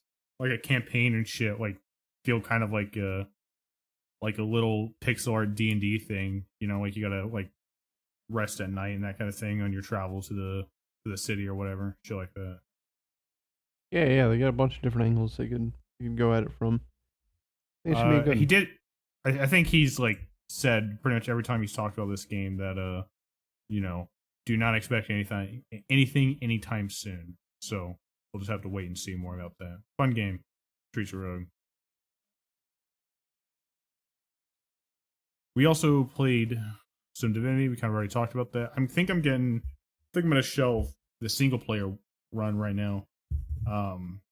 I've been playing a lot of Divinity, and I think some of the gameplay mechanics, at least where I'm at in the game, are kind of like draining me. Like, I'm at a part in Act 2 where pretty much anyone I can fight is punching just a little bit above my weight, and that means that the fight is going to be like a long drawn out thing where I take out their armor, then I CC them, and you know, there's like a formula to it at a certain point once you get your build down right. And managing the armor, skills, and builds of 4 characters versus 1 is truly exhausting. Yeah, for sure. It's Not knocking the game at all, you know. I think that just more speaks to how much I've been playing that game recently because of our I mean, our you got different 3 runs and runs everything. going on. You know, you got the Yeah. So I don't need the single player one right now. I'm trying to pick up some other single player games in my life. I haven't picked it back up yet, but Cruelty Squad Teardown both have been back in my eye because I never played part 2 of Teardown. I only played the first few levels of Cruelty Squad, but I really dug that vibe. I also have the Outer Wilds DLC. So I need to. Oh, you didn't beat that yet? Point. No, not yet. I think Flask and Vito beat it, I think. Yeah, I'll beat it when Vito beats Yakuza 0. Look, man, All do you right, want to well, become a Vito? Because I see That's that on the the thing. horizon. You don't want Speaking that. of Vito, Ready or Not had a little content update. All right, okay. I apologize. Who the devs of Ready or Not? I formally apologize. Okay. It wasn't as easy as just adding a game mode. Oh yeah, John, I don't know if you were there in the most recent sessions, but we were playing some of the new game modes that Ready or Not added in its January content update. And Vito was constantly surprised at like how new the game mode was and like how many different things were in the game mode, like different parts of the Dude, map. they The added, hotel, like- the hotel was straight crazy. I don't know if you saw that, John, but the active shooter mode on the hotel, you start out, it's like broad daylight. You start out in the front of the hotel with like a whole squad there, like waiting for you to go in, and you like enter through the front of the hotel. It's like a And then totally there's like different an part of the hotel you've never seen before. entire, there's a huge lobby. There's an entire map, and it's like this beautiful luxury hotel. It looks nothing like the other part of the map, and it connects. It connects to the other part of the map that we know, but Yeah. it's literally a whole map's worth of material. And they did that to park homes as well. There's a whole new outside area, new street, new buildings. It's crazy. The maps are, if they weren't Chagunda before, now they are. They're huge. And they said they improved the AI, and after playing like, I don't know, like maybe 6 to 10-ish games since that patch, they definitely have. Like, the AI is like 100% better. That was my major complaint of the game, and right now I'm not really complaining at all. Like, AI seems to be reacting exactly when you want them to. You know, they're not like doing any more of that crazy fling bullshit. You don't have to punch them over and over again. Some of them are a little bit stubborn, but like that's normal. You know, it's. I was really glad to see that they fixed that pretty quickly. Yeah, they added some new guns, right? Yeah, there's a New pepperball equipment. gun, couple pepperball guns. I think there's new equipment. It's a sizable first update. It really, Sizable first update. Yeah. really made me feel good about buying that game for $40 early access. I was like, at first I didn't think, I was like, maybe this isn't worth the price, but I'm having fun. I had a lot of fun. First update, very, very good, meaty update. Yeah, there's a lot of content there for sure. If that's to show what's to come, I'm excited. Oh, and the test levels look really cool. They added like 2 or 3. Oh yeah, they did. Yeah, the penthouse. That was yeah. cool. Yeah, Ready or Not, I still recommend early access. I also purchased recently Planescape Torment, and I got through the tutorial there. That game is like dangerously close to filtering me because of how dated it is. Wait a second. I want to just say, sorry, we've talked about this before. Did I somehow think that you had played it when you hadn't? yeah, we've had this conversation like Okay. 2 or 3 times where I bring that game up and you're like, just have this stunned moment of like, wait, you haven't played it? It's one of those things I can't get through my head. I feel like it all stems from us talking about it like a long time ago. Yeah. And for some reason, yeah. I thought that you had played it around the same time as I did. Well, you know, the game is like, I can already see the writing is really great. I mean, that's what everybody talks about. The game is really dated though, and like I am kind of pushing it against. Kind of feels like wading through mud. Some of the game's mechanics. Some of that probably comes from playing Divinity a lot, which is a much more modern version of one of those games. So like that, I'm really feeling it. I want to say fuck you personally to anybody that when you Google, is Planescape Torment still dated? People will say like, hell no, it definitely holds up. I'm sure it does, but fuck those people. You will be playing like a game that is years and years behind what you expect out of quality of life of an isometric CRPG. That's just fair to say. I think I we've remember also someone told me like Psychonauts 1 was fucking still held up. God, I hate people like that. Yeah, Yeah, me for sure. too. I played Planescape over a decade ago, like maybe around that time, over a decade. But I don't know if I played the exact same type of game now, if I'd feel more filtered by it now, because that's an extra huge chunk of life to get away from older games, you know? Yeah. So I feel like the further we get away from that era, the harder it is to go back, especially when we're Sure. not people who like necessarily were playing those games all the time in like our teens or something like that. Like we weren't quite old enough to have that as like a very concrete baseline. We were just old enough to I have no played them a little nostalgia bit for later. this thing. You know? Exactly. And I'm not faulting the game, of course, for any of that. That's No. just speaking to the experience of playing a game made like 20 years ago. That being But it's a great said, game. very, very early on in the game, you have a really intriguing dialogue about somebody, and you learn about this cult of people who seek a true death. And I mean, the game throws you like headfirst into existentialist like philosophy about like life and death. You know what I mean? And if you're the kind of nerd for that kind of stuff like I am, I think that game will definitely tickle your fancy. I'm For excited sure, to see I would. more of where that goes. I hope that I can muster it past me to get through all the mud, so to speak. I hope so too, because I would have always recommended that game to you, and it has. It's been on my dome for a interesting- while. That's Yeah, why I kind of just like on a whim bought it on this sale. That was the only thing I bought on the sale. Well, that's not quite true. I have one other game to talk about, but I don't think it was on sale. it has one of the most interesting protagonists like ever. It's just- yeah. The I'm nameless sure one's it's really cool. inspired so many subsequent storylines. And then I also bought a little $3 game that I think John talked about last week. He did. Yep, and I bought a Cuckold Simulator. Pretty good. No, Vampire Survivors is really cool. I'm liking the game a lot. I think It's you hot guys right said now. everything to say about it, but you know, feels real fun to have like a game that like hits me in my like RPG sense. It's not like too hard. Like it looks like a bullet hell, but like you're literally just moving the joystick around. You know, so you just pretty much have to think about what build you're making and your positioning. You know, it's a really simple game just to hop in and out of. As you said, Flask, like Inscryption was kind of like becoming your downtime game. Mhm. More and more, I'm just throwing up Vampire Survivors because it's so easy to do. Right. And you know, maximum, you're going to be doing it 30 minutes. It's easy. You know, flashing colors, loot boxes. I still have not lasted 30 minutes yet. Oh, you'll get there. My highest was 29:20, and God, it gets hard. Ew. Hey, speaking of games that are inexplicably hot right now, what's with everyone playing Wordle? Dude, people, Yeah, you know, it's just, that you is know, so popular on Twitter. I like a- always it's see like people a posting phone their thing. I wasn't Wordle going to bring link. that up on the news, but I can drop a quick line about it. I didn't even know New York Times did this, but New York Times recently purchased that game. Oh yeah, I heard about that. I mean, it's I just hope they like the don't new ruin that. words with friends. You know, there's always Yeah. some sort of phone game or that quiz game that was going on a couple of years ago. Quiz it. I mean, There I you go. played it a bit, as much as Or one Quiz can Up. play it, but Quiz Up was great. But it's just, you know, pretty simple.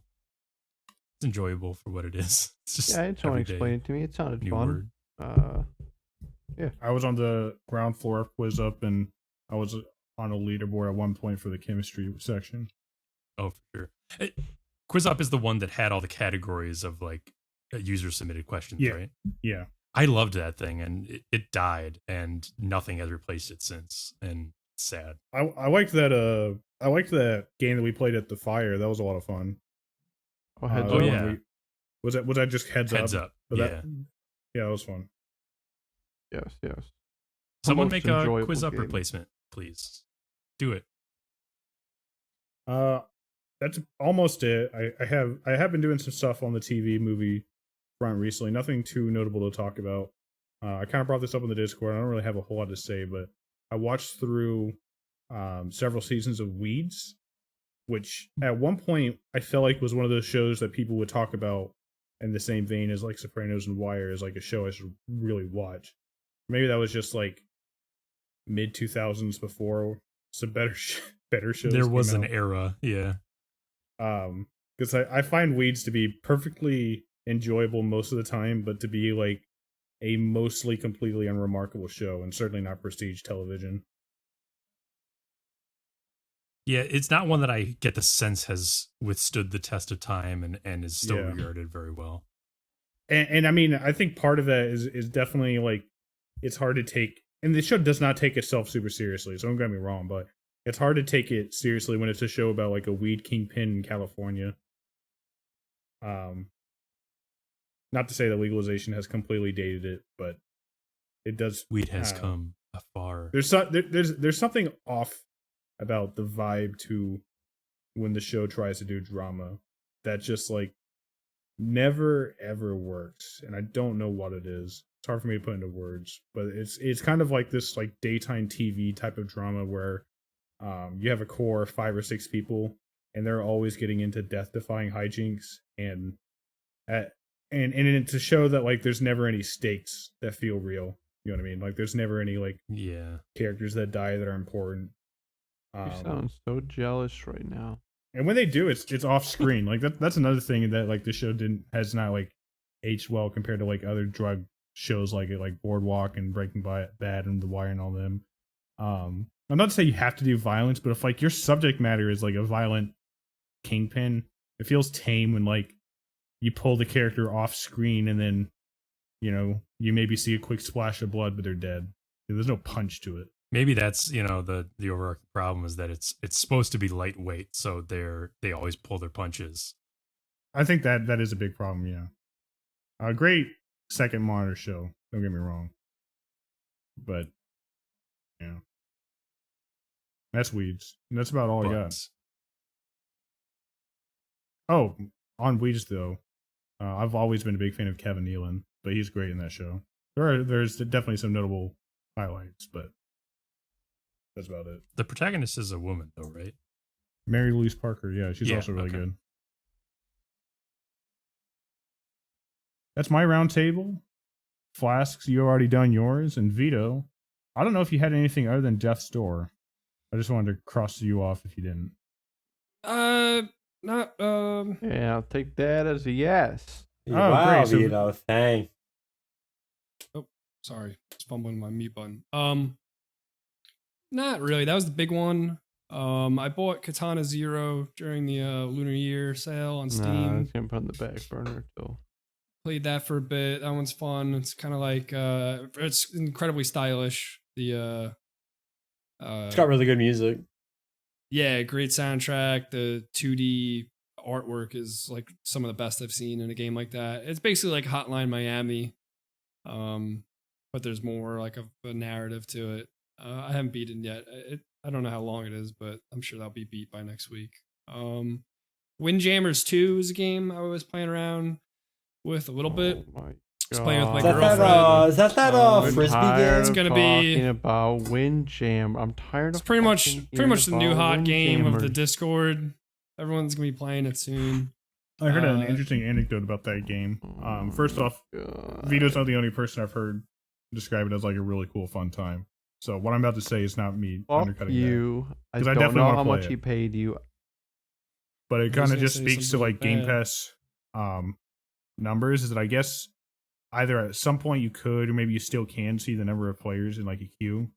And on the PlayStation, it was apparently like pretty quickly in like the single or barely double digits. But on Game Pass, it's like has a healthy like still sub 1,000, but a decent enough community. Just speaks to what the Game Pass can do for a game. Yeah, for sure. Xbox I mean, Game Pass for PC, and it's a pretty low price. that you can this get is a in there. game I would have passed on if it was on Steam, but that's the beauty of Game Pass. It's You would have passed, so you pass. no, I didn't pass it. No, you I'm saying passed. you would have passed, so you Pass, pass. so you pass. You get it? You passed instead of passing? Pass, so you pass. Like passing, like are you making a joke about the game? Like you pass Game Frisbee? Pass. I want to pass on that game, bro. Pass. Gotcha. Bro, don't pass on that game. Game pass that game. Nice. Yeah, because it's on Game Pass, I gave it a try. It's fucking fun. It's a fun little it's so Windjammers 1 is hold on, I want to look this up because I don't want to see Too old to really be enjoyed anymore, yeah. stupid. Windjammers 1 was released God, you look so damn stupid. for the Neo Geo. Yeah. 1994. This is the old one. Windjammers 2 Oh yeah, that's an old one. is like updated version. So I hear. Like what So if is Windjammers 2 like a new release in 2022, or is that like a like a version that's coming that was released like 10 years ago? Like what is Windjammers 2? No, from what I understand, it's a new game, but it's like made in the same style as Windjammers 1. So it's still retro looking 2D game. Gotcha. But it's it's a little more polished. I just didn't know if it was brand new or not. That's cool. Yeah, I think so. And it's fun. It's a 1v1 disc throwing game. But it plays much like a fighting game because there's a pretty I don't want to say there's a complex moveset, but there's a moveset. What you could do with that moveset with 2 players, the gameplay gets pretty complex, I would say. And it's a lot of fun. I wish you guys would try it out with me. I will. But you realize like the last few times you've asked, it's been like midnight the night before I have work, right? Like I'm not going to play a game at that point. Yeah, at least not start a new game. But I'm definitely down to play. My best man would do it. I'm just saying. What about your worst? I said I would. Other than that, I don't really have anything. I'll just mention real quick, just so it looks like I did stuff. I saw 1917 for the first time. Okay. Good movie. Dude, I love that movie. It's a good movie. I thought the gimmick of everything looking like it's been one shot.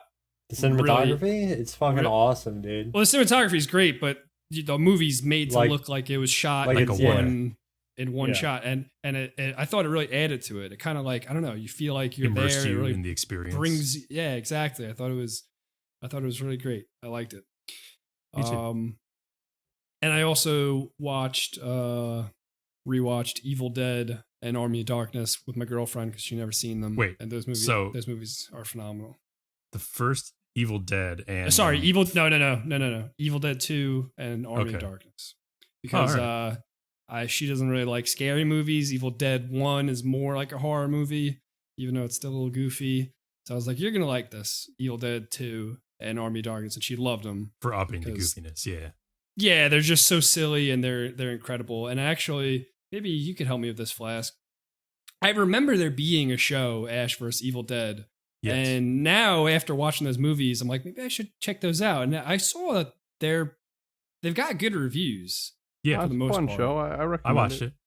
Yeah, it went on for a few years, few seasons. I think it's 3 seasons. It's one of those shows that I was watching week to week, and I felt the entire time that it would be a better binge show than a week to week show, because some episodes are just like one thing they do the entire episode, so it feels very like it should be watched as a continuous story. But it has a lot of the fun that you would want from an Evil Dead thing. So I do recommend it. Yeah, because that was after watching those, I was like, man, I wish they just kept making these movies like a la fucking what's the guy who goes to work and goes to the beach and goes to what? What are those movies? What's the guy's name? He Ernest? goes Ernest. Yeah, I don't know. Like it could have been like a whole series. Yeah. Like fucking. You know what they should have done? They should have done an Ash versus Ernest. Yeah, for sure. But that's it. That's all I got, guys. All right, Greg. Hey, you originally had a turn over an hour ago, but John said no. Yep, he said no, and I've been waiting patiently ever since. I just went with what felt right. Well, I'm so glad great. you What did. have you been doing the last couple of weeks? I only have one thing to talk about. All right. So I beat a game. I played a game and I beat a game. The game. Lost in Random. Yes. I've been meaning to talk about this for a while. Or I guess a few days. So Lost in Random, I played it, beat it. That is now one of my top 10 favorite games, I think. Wow. Like of all This time. guy's Lost in Of Random. all time. Damn. I loved that game. That game was so much fun. It was so cool. The art style's great. I like the music. I like the characters. I like the locations. I just love the whole thing. It was great. Yeah, the game does seem really cool. I highly recommend. I'm not going to talk about spoilers because I recommend you all very much play it. Flask, I think That's you on my like it a list. lot. I'm sure I would. Everyone else, I think you'd like it as well. The card, I didn't think I was going to like it because I was playing it, and it turns out it was like a card game, kind of, where you have to like draw decks and then like you roll a dice and you use that number of dice to pick your cards depending on what you get. And I was like, oh, I don't think that's going to be cool. But it was really, really fun and enjoyable. And it's super easy. There's just a bunch of like crazy moves you can do, like a bunch of crazy cards you can get. I think at the end of the game, I had this setup where I would I would roll my dice. If I got a high number, I could usually draw a bunch of cards, and I would usually put bombs on the field and have a giant hand that just comes out of nowhere and slaps people into the ground. So it would knock them down, and then it would shoot the bombs with like a bow and arrow, and it would just kill all the enemies nearby. And that was just kind of most of the way I played that game. But there's like a bunch of ways you can play. You can get like a lance, you can get hammer. There's a bunch of shit you can do. Crazy bunch of combinations. The enemies are like I said, like all the enemies I thought were cool. All the characters are fucking super. Like they all kind of remind me of Nightmare Before Christmas a little bit. Like the whole Tim Burton style. I was watching your gameplay and I was like, oh, this is Tim Burton. Yeah, dude. Right away, the visual style. Yeah, that is one of my favorite like styles. Like the whole like depressing look. I want to say, I guess. But yeah, there's a lot of good characters, a lot of good enemies, a lot of creepy enemy designs, which I thought was like very interesting. There were some goofs, some gaffes in it also, which was enjoyable. Just All right, overall, some goofs and gaffs. Overall, a really good game. Cool. I like all the character. I like the character, the main character. Even she, the main thing is, I don't know. I like that game. It was really good. I highly recommend it. I don't want to get super into it.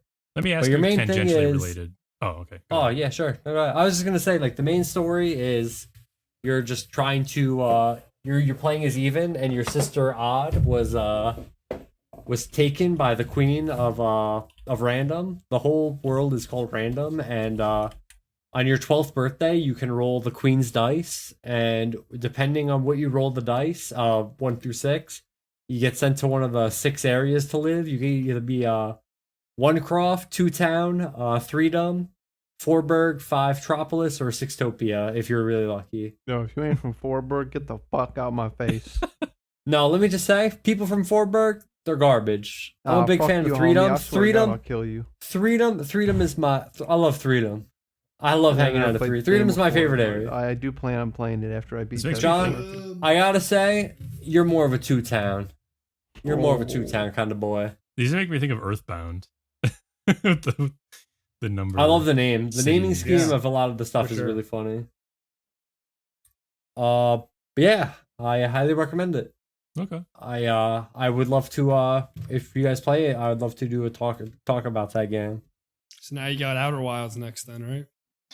Do you want me to? No, I'm not gonna even tell you because you'll just get mad. Never mind. He watched a VTuber play it. No, I thought about it. So all right, I'll say it. So I thought about it, and I was I like, know dude, that's I the really don't truth. want to. I really don't want to play this game, and then I uninstalled it. Hey, that's fine. I'll. It's on Did the you watch list, a VTuber but- play it? You did, didn't you? Right? No, I haven't watched a VTuber play. Oh, I I've thought not. you said you did. I have before. not. No. All right, bring up Okay. the tapes. I've watched parts of the DLC. Oh, okay. Yeah, that. But Right. I know like bits and pieces of the full thing, but I don't have the whole picture. I don't think you would know enough that it would ruin your plot, I but do if not think I it's know not your enough. game, I can it's not your almost game. guarantee it Yeah. that I don't That's know right. enough. Oh, so the Um, tangential question I was going to ask you. Yeah. Do you? So we were saying like, oh, it's Nightmare Before Christmas, Tim Burton style. Do you motherfucker? Do you regard that style as more Tim Burton or Henry Selick? Because Tim Burton produced Nightmare Before Christmas. Henry Selick directed it. Henry Selick went on to direct, James and the Giant Peach and Coraline and stuff like that. So he went on to do more stop motion stuff that had that nice little creepy maybe style I would say and Tom's. stop motion. I always thought that But then like James and the Giant Peach. Tim Burton did sorry for cutting you Corpse off. Bride My as bad. well. Frankenweenie too, right? Yeah, and Frankenweenie. Yeah, I was gonna so say, he also like- did stop motion creepy stuff. I like. I thought Tim Burton did James and the Giant Peach. I didn't know it was Jane or whatever the fuck his other name is. I'm sorry. Oh, Henry Black and white Selick. in Yeah. that. Yeah, true. He also did Monkey Bone. But, I like well, all can't those win 'em all. styles. That is definitely like one of my favorite styles. I think. I love it. Yeah, it's Yeah, got yeah. the balls and It's- vomit. It's a. Oh, yeah. It's such a nice style to look at, and it gives you like.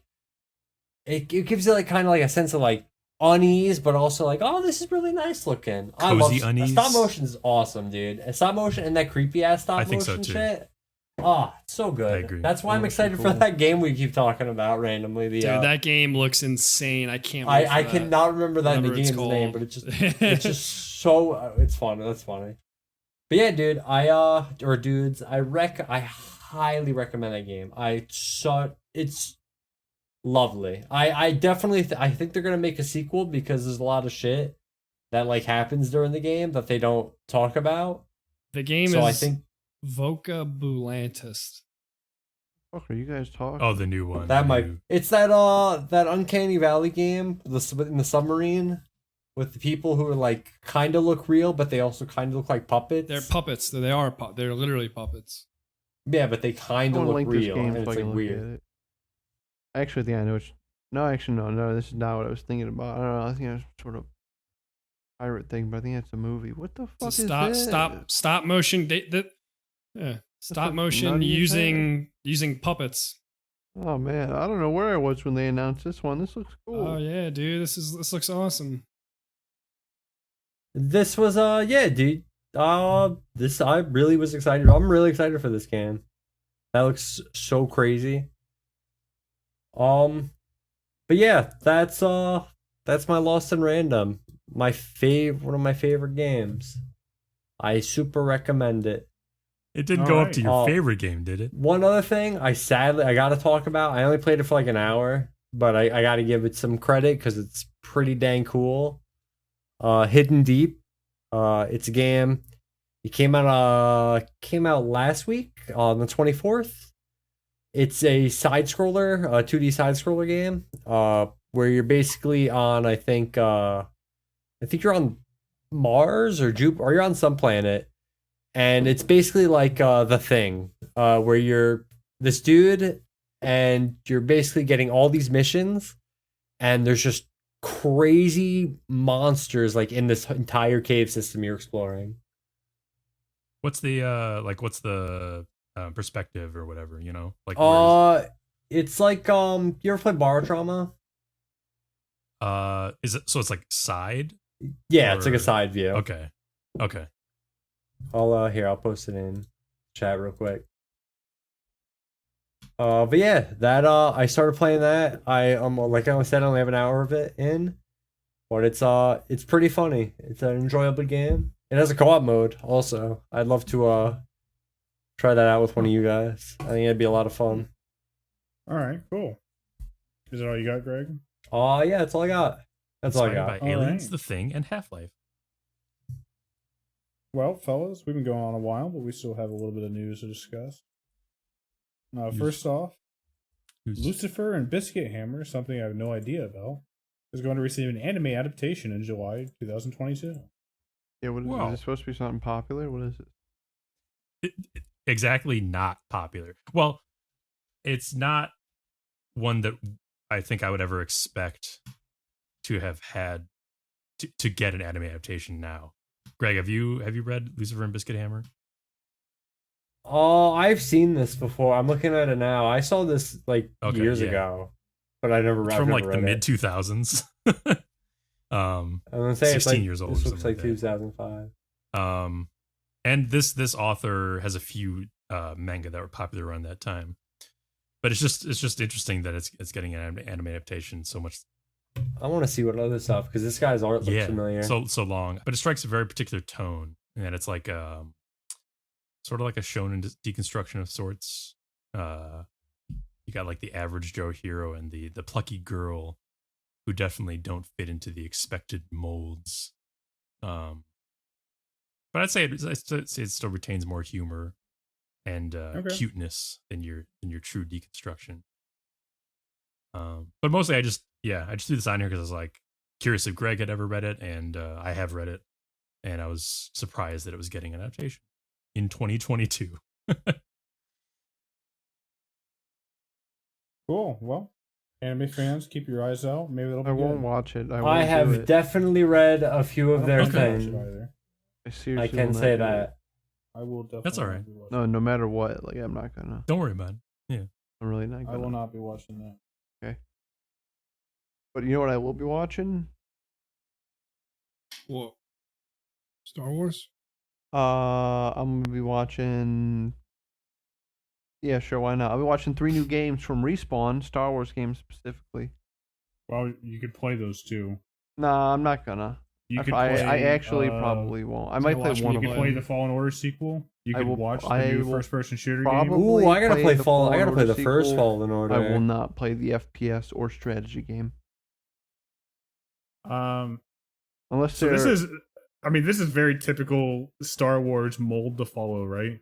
Like you have your Jedi game, you have your Doom clone game, and then you have your Empires or Just say- Galaxies or whatever it was called. I wouldn't be Hmm. surprised if the Empire at War FPS was is the just like a RTS. sequel to what was their what was that, like first birthday Republic of the Commando? 360? Yeah, Republic Commando games, which were actually Yeah. pretty solid. I mean, they Those were were pretty fun sick. games. So I think people would welcome that. Yeah, strategy game that could be anything. But yeah, I don't know. Star Wars is fine. I liked Jedi Fallen Order. I'm sure a sequel I'll enjoy too. But I'm not I mean, Respawn is a developer with some pedigree, I guess, is what makes this somewhat notable. You know, yeah. it'll be cool to see them execute well in these things. Yeah, it seems like they're just the Star Wars studio now, though. That's just like their Yeah. job. Which, I mean, hey, they're making good games. Fuck it. Better they have it than someone who's shitting out, whatever. They've been kind of impressive the last few years. How they've been, they have Apex, and then they have Star Wars, and they have Control. Very different things that they're shooting. Oh, they're Control pretty high people on. too? Oh, okay. Yeah. They Wait, no, control I'm a multiplayer games. Wait, no, it's not. Is Control Remedy? Am I I completely? think Control is crossing this? Remedy, right? That's Okay, what my I'm bad. for. But still, Star Wars, Apex. They got a lot going on.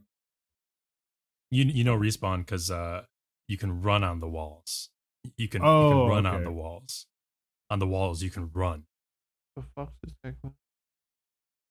Well, you can run, friend, probably in the next game made by Bungie Studios, which is going to be published You don't know that. by Sony. Hey, you're making a lot Actually, of that's assumptions. not even true. Bungie is now owned by Sony, independently publishing, for a sale of $3.6 billion. Sony's acquiring, or set to acquire Bungie. Is Bungie Uh, worth $3.6 billion? I said, "Oh yeah, Microsoft, you could buy stuff. We could buy stuff too. Well, We can buy your old. son. valuations Yeah. is kind of funny. We're gonna but, buy like, you where it hurts." I think you take emotionally. how much money they bring in, and then you also add in quite a lot for the reputation. Like the fact that Bungie, Yeah. I was kind of posting about this, but the fact that Bungie made Halo a genre-defining game that blew up the world, and then they made Destiny, another genre-defining game that blew up the world, and those are the only two things they've made. So they've basically had nothing but genre-defining, world-exploding games in their pedigree since 2000. They could argue a lot on their valuation. on the promise of what their next few games can bring. Mm-hmm. They pretty much don't have failures in their pedigree. You know what I mean? Like their only notable failures as a studio are like business dealings, like publisher fallout with Activision, with Microsoft, that type of thing. Yeah, that all being said, I'm just not. I mean, like I said, I don't own a PlayStation 5 yet. I mean, I will eventually, but I don't know. This one's not as fancy as Bethesda, or definitely not as fancy as. Oh yeah, don't get me wrong. It's not. Yeah. I think it's just because we're not gamers who ever cared about like Destiny, but like so for us, Bungie kind of like escaped our consciousness Fell with off the map. Xbox 360. Yeah, But like, yeah, definitely. I'm saying all that as a guy who agrees with you, but like, I do think that we're just kind of blind here to how much Bungie could be worth, because Destiny is like insanely impactful for like what it Right. did to the gaming industry and like how much it captured people's attention. I mean, it basically, if it didn't invent, it like made popular and like almost standardized the concept of games as a service as being something that you could do to a game that's not an MMORPG. Oh, thank know what I you, mean? Bungie. Thank you very much. I don't like it. Don't get me wrong. I hate it. But No, like, no. just Shrink speaking- you. rationally, Yeah, I didn't really think of that at all until you mentioned it, because none of us played Destiny because we're all My brain's a little bit too pro wrinkled. Grown for that, adults. Sorry. Yeah. and then like I said, the other game they made, Halo, is like still the flagship like game of Microsoft Studios. You know what I mean? Yeah. Remember Halo? I remember do. it. I do. On happier news, or maybe news that we can reflect more positively about, Psychonauts 2 has won Game of the Year at the New York Game Awards. So New York considers it the game of the year.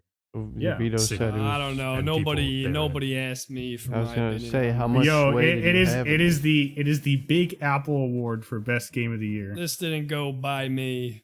And all Hmm. these things, I told Kinda Eric weird, Adams, though. stuff's got to go by me first. They just You are ignored complicit, you. Like, though. I don't understand. Psychonauts 2 also won the Statue of Liberty Award for Best World. What does that mean? No.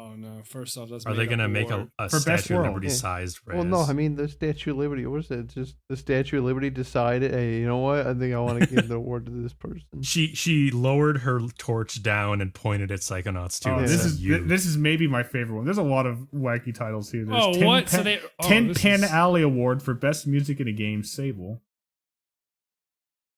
Okay. You know, please break these down so I don't. My brain doesn't explode. How are these? Well, These are all places in New York. I'd never seen this before in my entire life. This is crazy. Central Park Children's Zoo Award for Best Kids Game, Ratchet and Clank Rift Apart. That's hysterical. They the animals. vote? Oh, What? dude, no, hang on. This is the best one. I'm sorry. I know I said that before, but this is definitely it. Coney Island Dreamland Award for Best AR/VR game is Resident Evil 4 VR. See, but that's an award worth winning right there. The Coney Island Dreamland Award. You think What you're gonna about put that in the the- box? What about the Andrew Yang Legend Award recipient? That's Andrew Tim Yoon. Schafer? Not. I have no idea who Andrew Yoon is, but he's not Yang. I don't know who that is. So either. if you play each of these winners in their respective New York location, do you Is it unlock like a some sort of prize? secret? Yeah. yeah, Freedom Tower Award for best. It's like when you remake. beat a Pokemon. I don't know. I feel That was about also those guys. Resident Evil 4 VR. Yeah. That's not real. I can't be- Why have I never heard of this? I didn't know we had a game awards. I didn't know either. I just saw Let me it. get away with it. I just saw it, and because of Psychonauts 2, I thought, oh hey, that's cool. That'll be fun to talk about. I didn't. Why I did did not why see did the Resident gem Evil of- win half the awards? Well, I don't know. No, I only won like 3 awards. That was 2 hey, different Resident so Evil games. good job, Psychonauts 2. You get the key to the city. I cannot believe Freedom Tower Award for best remake is Right? a Like real that's- category. A pretty good one. That is amazing. Hysterical. There was a recent interview with the FromSoft brain man, Hidetaka Miyazaki, and he rediscovered his love of creating poison swamps in Elden Ring. And there's this this quote that is just I love this quote. So funny. I got to read the whole thing. In terms of how the player feels when they encounter this area, that is a different story, says Miyazaki. But when making the game, I rediscovered my love for making poison swamps. I know how people feel about them, but suddenly I realize I'm in the middle of making one and I just can't help myself. It just happens. It's compulsive. It's just The fuck's his problem? everything just ends up being a poison swamp. I love the idea that they're working on some kind of area, and the more creative juice he puts into it, the more it becomes a poison swamp. The more it gets It's like how poisoned. nature turns love everything it. to crabs. Is the Exactly. Miyazaki turns everything to swamp. I love it, dude. And I love just the brash honesty too. Like, this guy is not, like, obviously he's trying to sell his game, but like he's not afraid to like just be like, yeah, it just happens. I know I do this every game, but there's gonna be one in this game too. So it's going to be called the Scarlet Rot. Scarlet Rot. Which I is have a more hot creative. take about. Well, actually, the swamps. Scarlet Rot is a name of an affliction that is Right. like poison, not the name. That's of what the I mean. area, Like, think. it's like the poison and toxic. Oh yeah, yeah. You're in the Scarlet Poison Swamps. I love poison swamps. I'm not like all these other weak-willed children who are afraid of a little. I'm not. poison. I don't hate the poison swamps. It's just funny as a trope of like his games that there's always a big annoying poison swamp. It tempers you. The poison tempers you. It either breaks you or tempers you. Everyone should know that. It breaks some of them, right, John? John Breaks doesn't some even- people. Don't ask John about that. He's never played a Dark Souls game. Exactly. Well, they bad. say what doesn't kill you makes you stronger, You but can never poison, if handle it doesn't the kill you, swamp. just makes you really weak. Oh my goodness. It weakens you So considerably. this Jason Schreier tweet I linked kind of summarizes this next story, but there were some notable announcements of NFTs in the video game industry, and then developers hilariously having to kind of like Backpedal. backpedal, yeah, tail between their legs. Team 17 announced and then quickly ended a MetaWorms NFT project for the Worms universe. The Stalker 2 team has What does that decided to even cancel. mean? How do you make and- how do you make NFTs out of worms? Oh, you didn't hear about this? Yeah, that was a thing for like a day or two. Stalker Do you 2 think- has walked back and they're no longer going to have NFTs in their games. And then Schreier also tweeted that 3 months after saying NFTs are the future of the industry, EEA CEO Andrew Wilson just said on an earnings call that they're not something the company is currently driving on. So NFTs seem to be crashing and burning, at least in the video game Public sector. perception. I hope, at least. What a crazy fad. And it looks like Konami hope has it's not just that. backpedaled. They're front pedaling.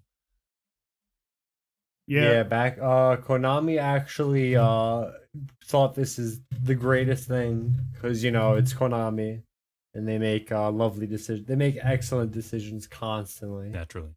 To be And fair, they're to be excited. fair, I'm not saying it's any better or worse, but like maybe NFTs are going to sell easier in Japanese or in Japan, like to an audience who like already buys pachinko and shit. I don't know. Maybe. I don't know. Maybe the Japanese people are more. I don't think I think NFTs are just a whole scam all around. Obviously. I'm I just really saying, don't like, think. I don't know I if mean, like public perception in Japan like, is the same as it is I don't think- in America towards NFTs. Yeah, I will think the, it will the is. market I be would more assume it is. receptive since they buy all Yeah. sorts of collective shit? guess we'll see. That's one thing that was notable. I mean, I don't know if it's notable or not, but the other three companies we talked about were Western, I think. All three. Yeah. Troy, I think, is from here in the West. Yeah. All right. Then last story of the evening.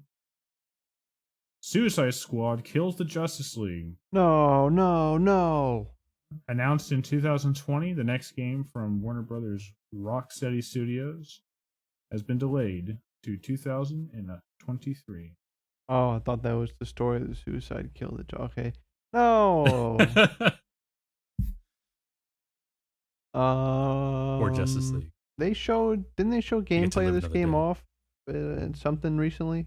They showed off Or like very, very isn't that the smallish. DC You might be DC convention maybe, or whatever. But I also in the same statement where Suicide Squad was quietly delayed. They did reaffirm that Harry Potter: Hogwarts Legacy and Gotham Knights is coming out this year. Oh, yeah. I really want the Harry Potter game to be Is cool. Gotham I think Knights it's the going one to where you be. play as Robin and Batgirl? Yeah. Oh, dude, I'm excited for that. That one looks I mean, cool. the Harry Potter game has a lot of potential. We've talked about it many times, but the setting being like where it's at in the Harry Potter universe, where they can kind of do whatever and they're not beholden to like canon shit, whatever, could be really conducive to a good open world, fun, little charming experience. But the team behind it has a trail of shit in their wake, if I'm to understand. Right. So they did show gameplay of this game, but it's quote unquote gameplay. It's like this is in game and this is what you'll be doing, but like we have our own fancy camera angles on stuff and that's probably not how it's gonna look when it comes out. I mean, I could see how this could look representative of like, here are some of the animations for attacks you can yeah, do. yeah, You know what I yeah. mean? Like, oh, here's a finisher. Yeah, here's like your Yeah. whatever. Yeah. That's crazy. Till 2023, huh? They're just not even giving it to this year. Yeah. I wonder why. It might just be further along than Gotham Knights and Harry Potter, and maybe they're just diverting resources to finish it. Well, I don't know. Never mind, because Rocksteady's not making all those games. I don't think they're making Harry Potter. They're making Gotham Knights, right? Packing the power of Juju's making Harry Potter. Right. I love that Hell if you yeah, go that's and look gonna be a up the solid Wikipedia game, article for man. that developer, I love that you picked Tack and the Power of Juju when they made so many games. I think that's their most famous one, right? Go look up the developer at some point. You'll, What is you'll it, see some other Avalanche titles on Studios? there. What's the developer? I think it's Avalanche, yeah. Avalanche Software. I'm pretty sure that's like that's like the most highest profile thing that I'd seen. Tack their claim to fame. Yeah. What about What about Cars 3 Driven to Win? Or That's what I'm saying. They have other 3.0, games. They or have Disney Infinity 2.0, or Disney Infinity, or Cars 2, Toy Story 3. Oh yeah, Meet they the did Robinsons. Disney Infinity. This is what I guess it's not fair to call this a trail Look of at that shit list in their and wake. tell me Tack doesn't stick Yeah. out as the best game they made in there. Oh, they was made like, Mortal Kombat? Tack and the No, Power of they Juju made is the Mortal best one. Kombat. No, they made fucking, no. Mythology Sub-Zero, Sub-Zero, which was a bro. side scroller, like beat 'em up. Yeah. It was awful. The FMV one. all the Just But they Cause made games, right? Ultimate Mortal Kombat 3. Which was a remake or like like Super Street Fighter. They probably just had it like ported or whatever. Just Yo, they made Off-Road Challenge and you guys are shitting on them? I mean, contracted out to the them. Mad Max. They made game. 25 Mad Max to got good life. reviews, They right? made What is Rampage that 2 game? Universal Tour?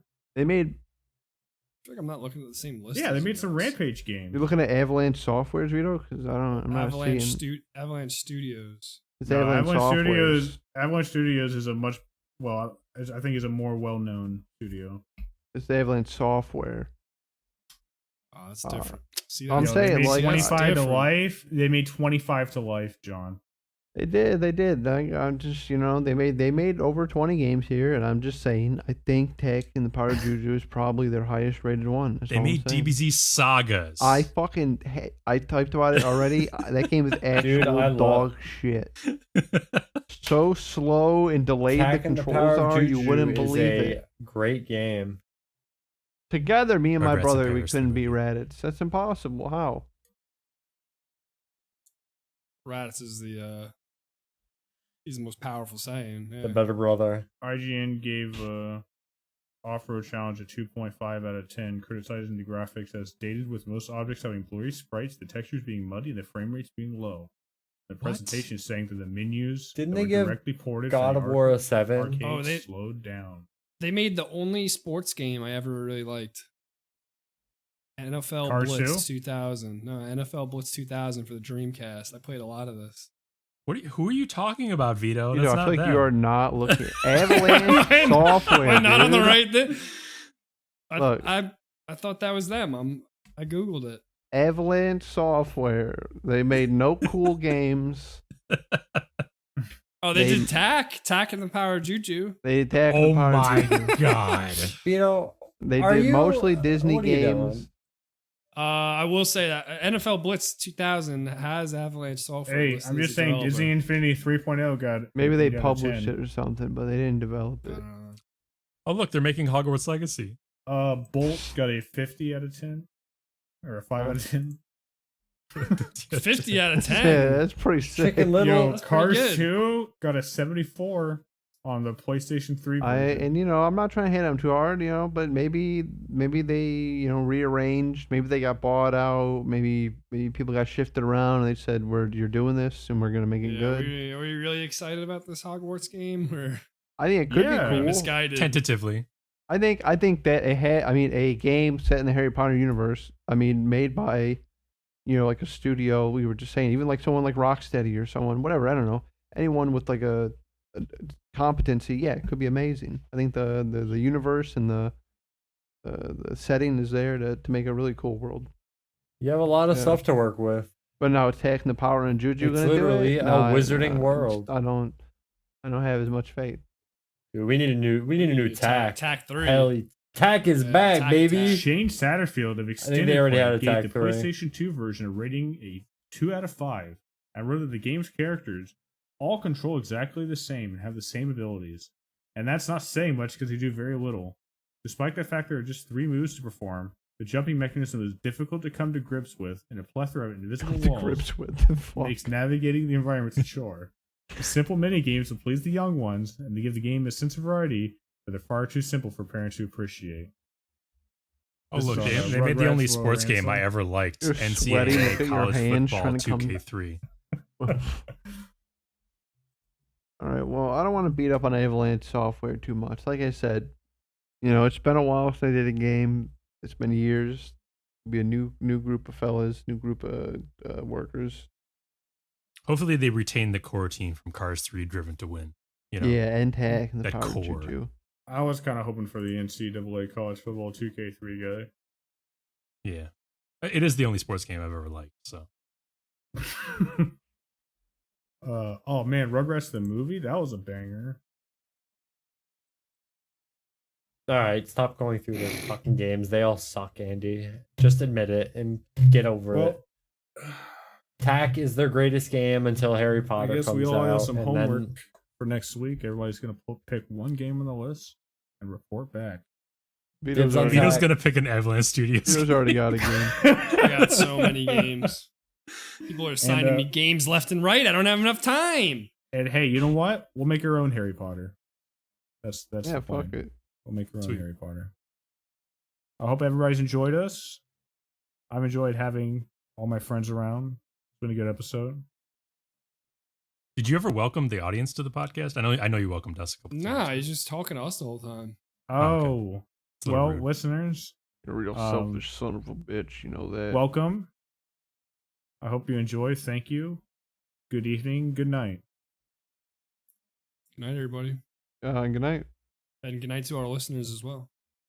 Yeah, good night, listeners. Ah, fuck. I forgot about them.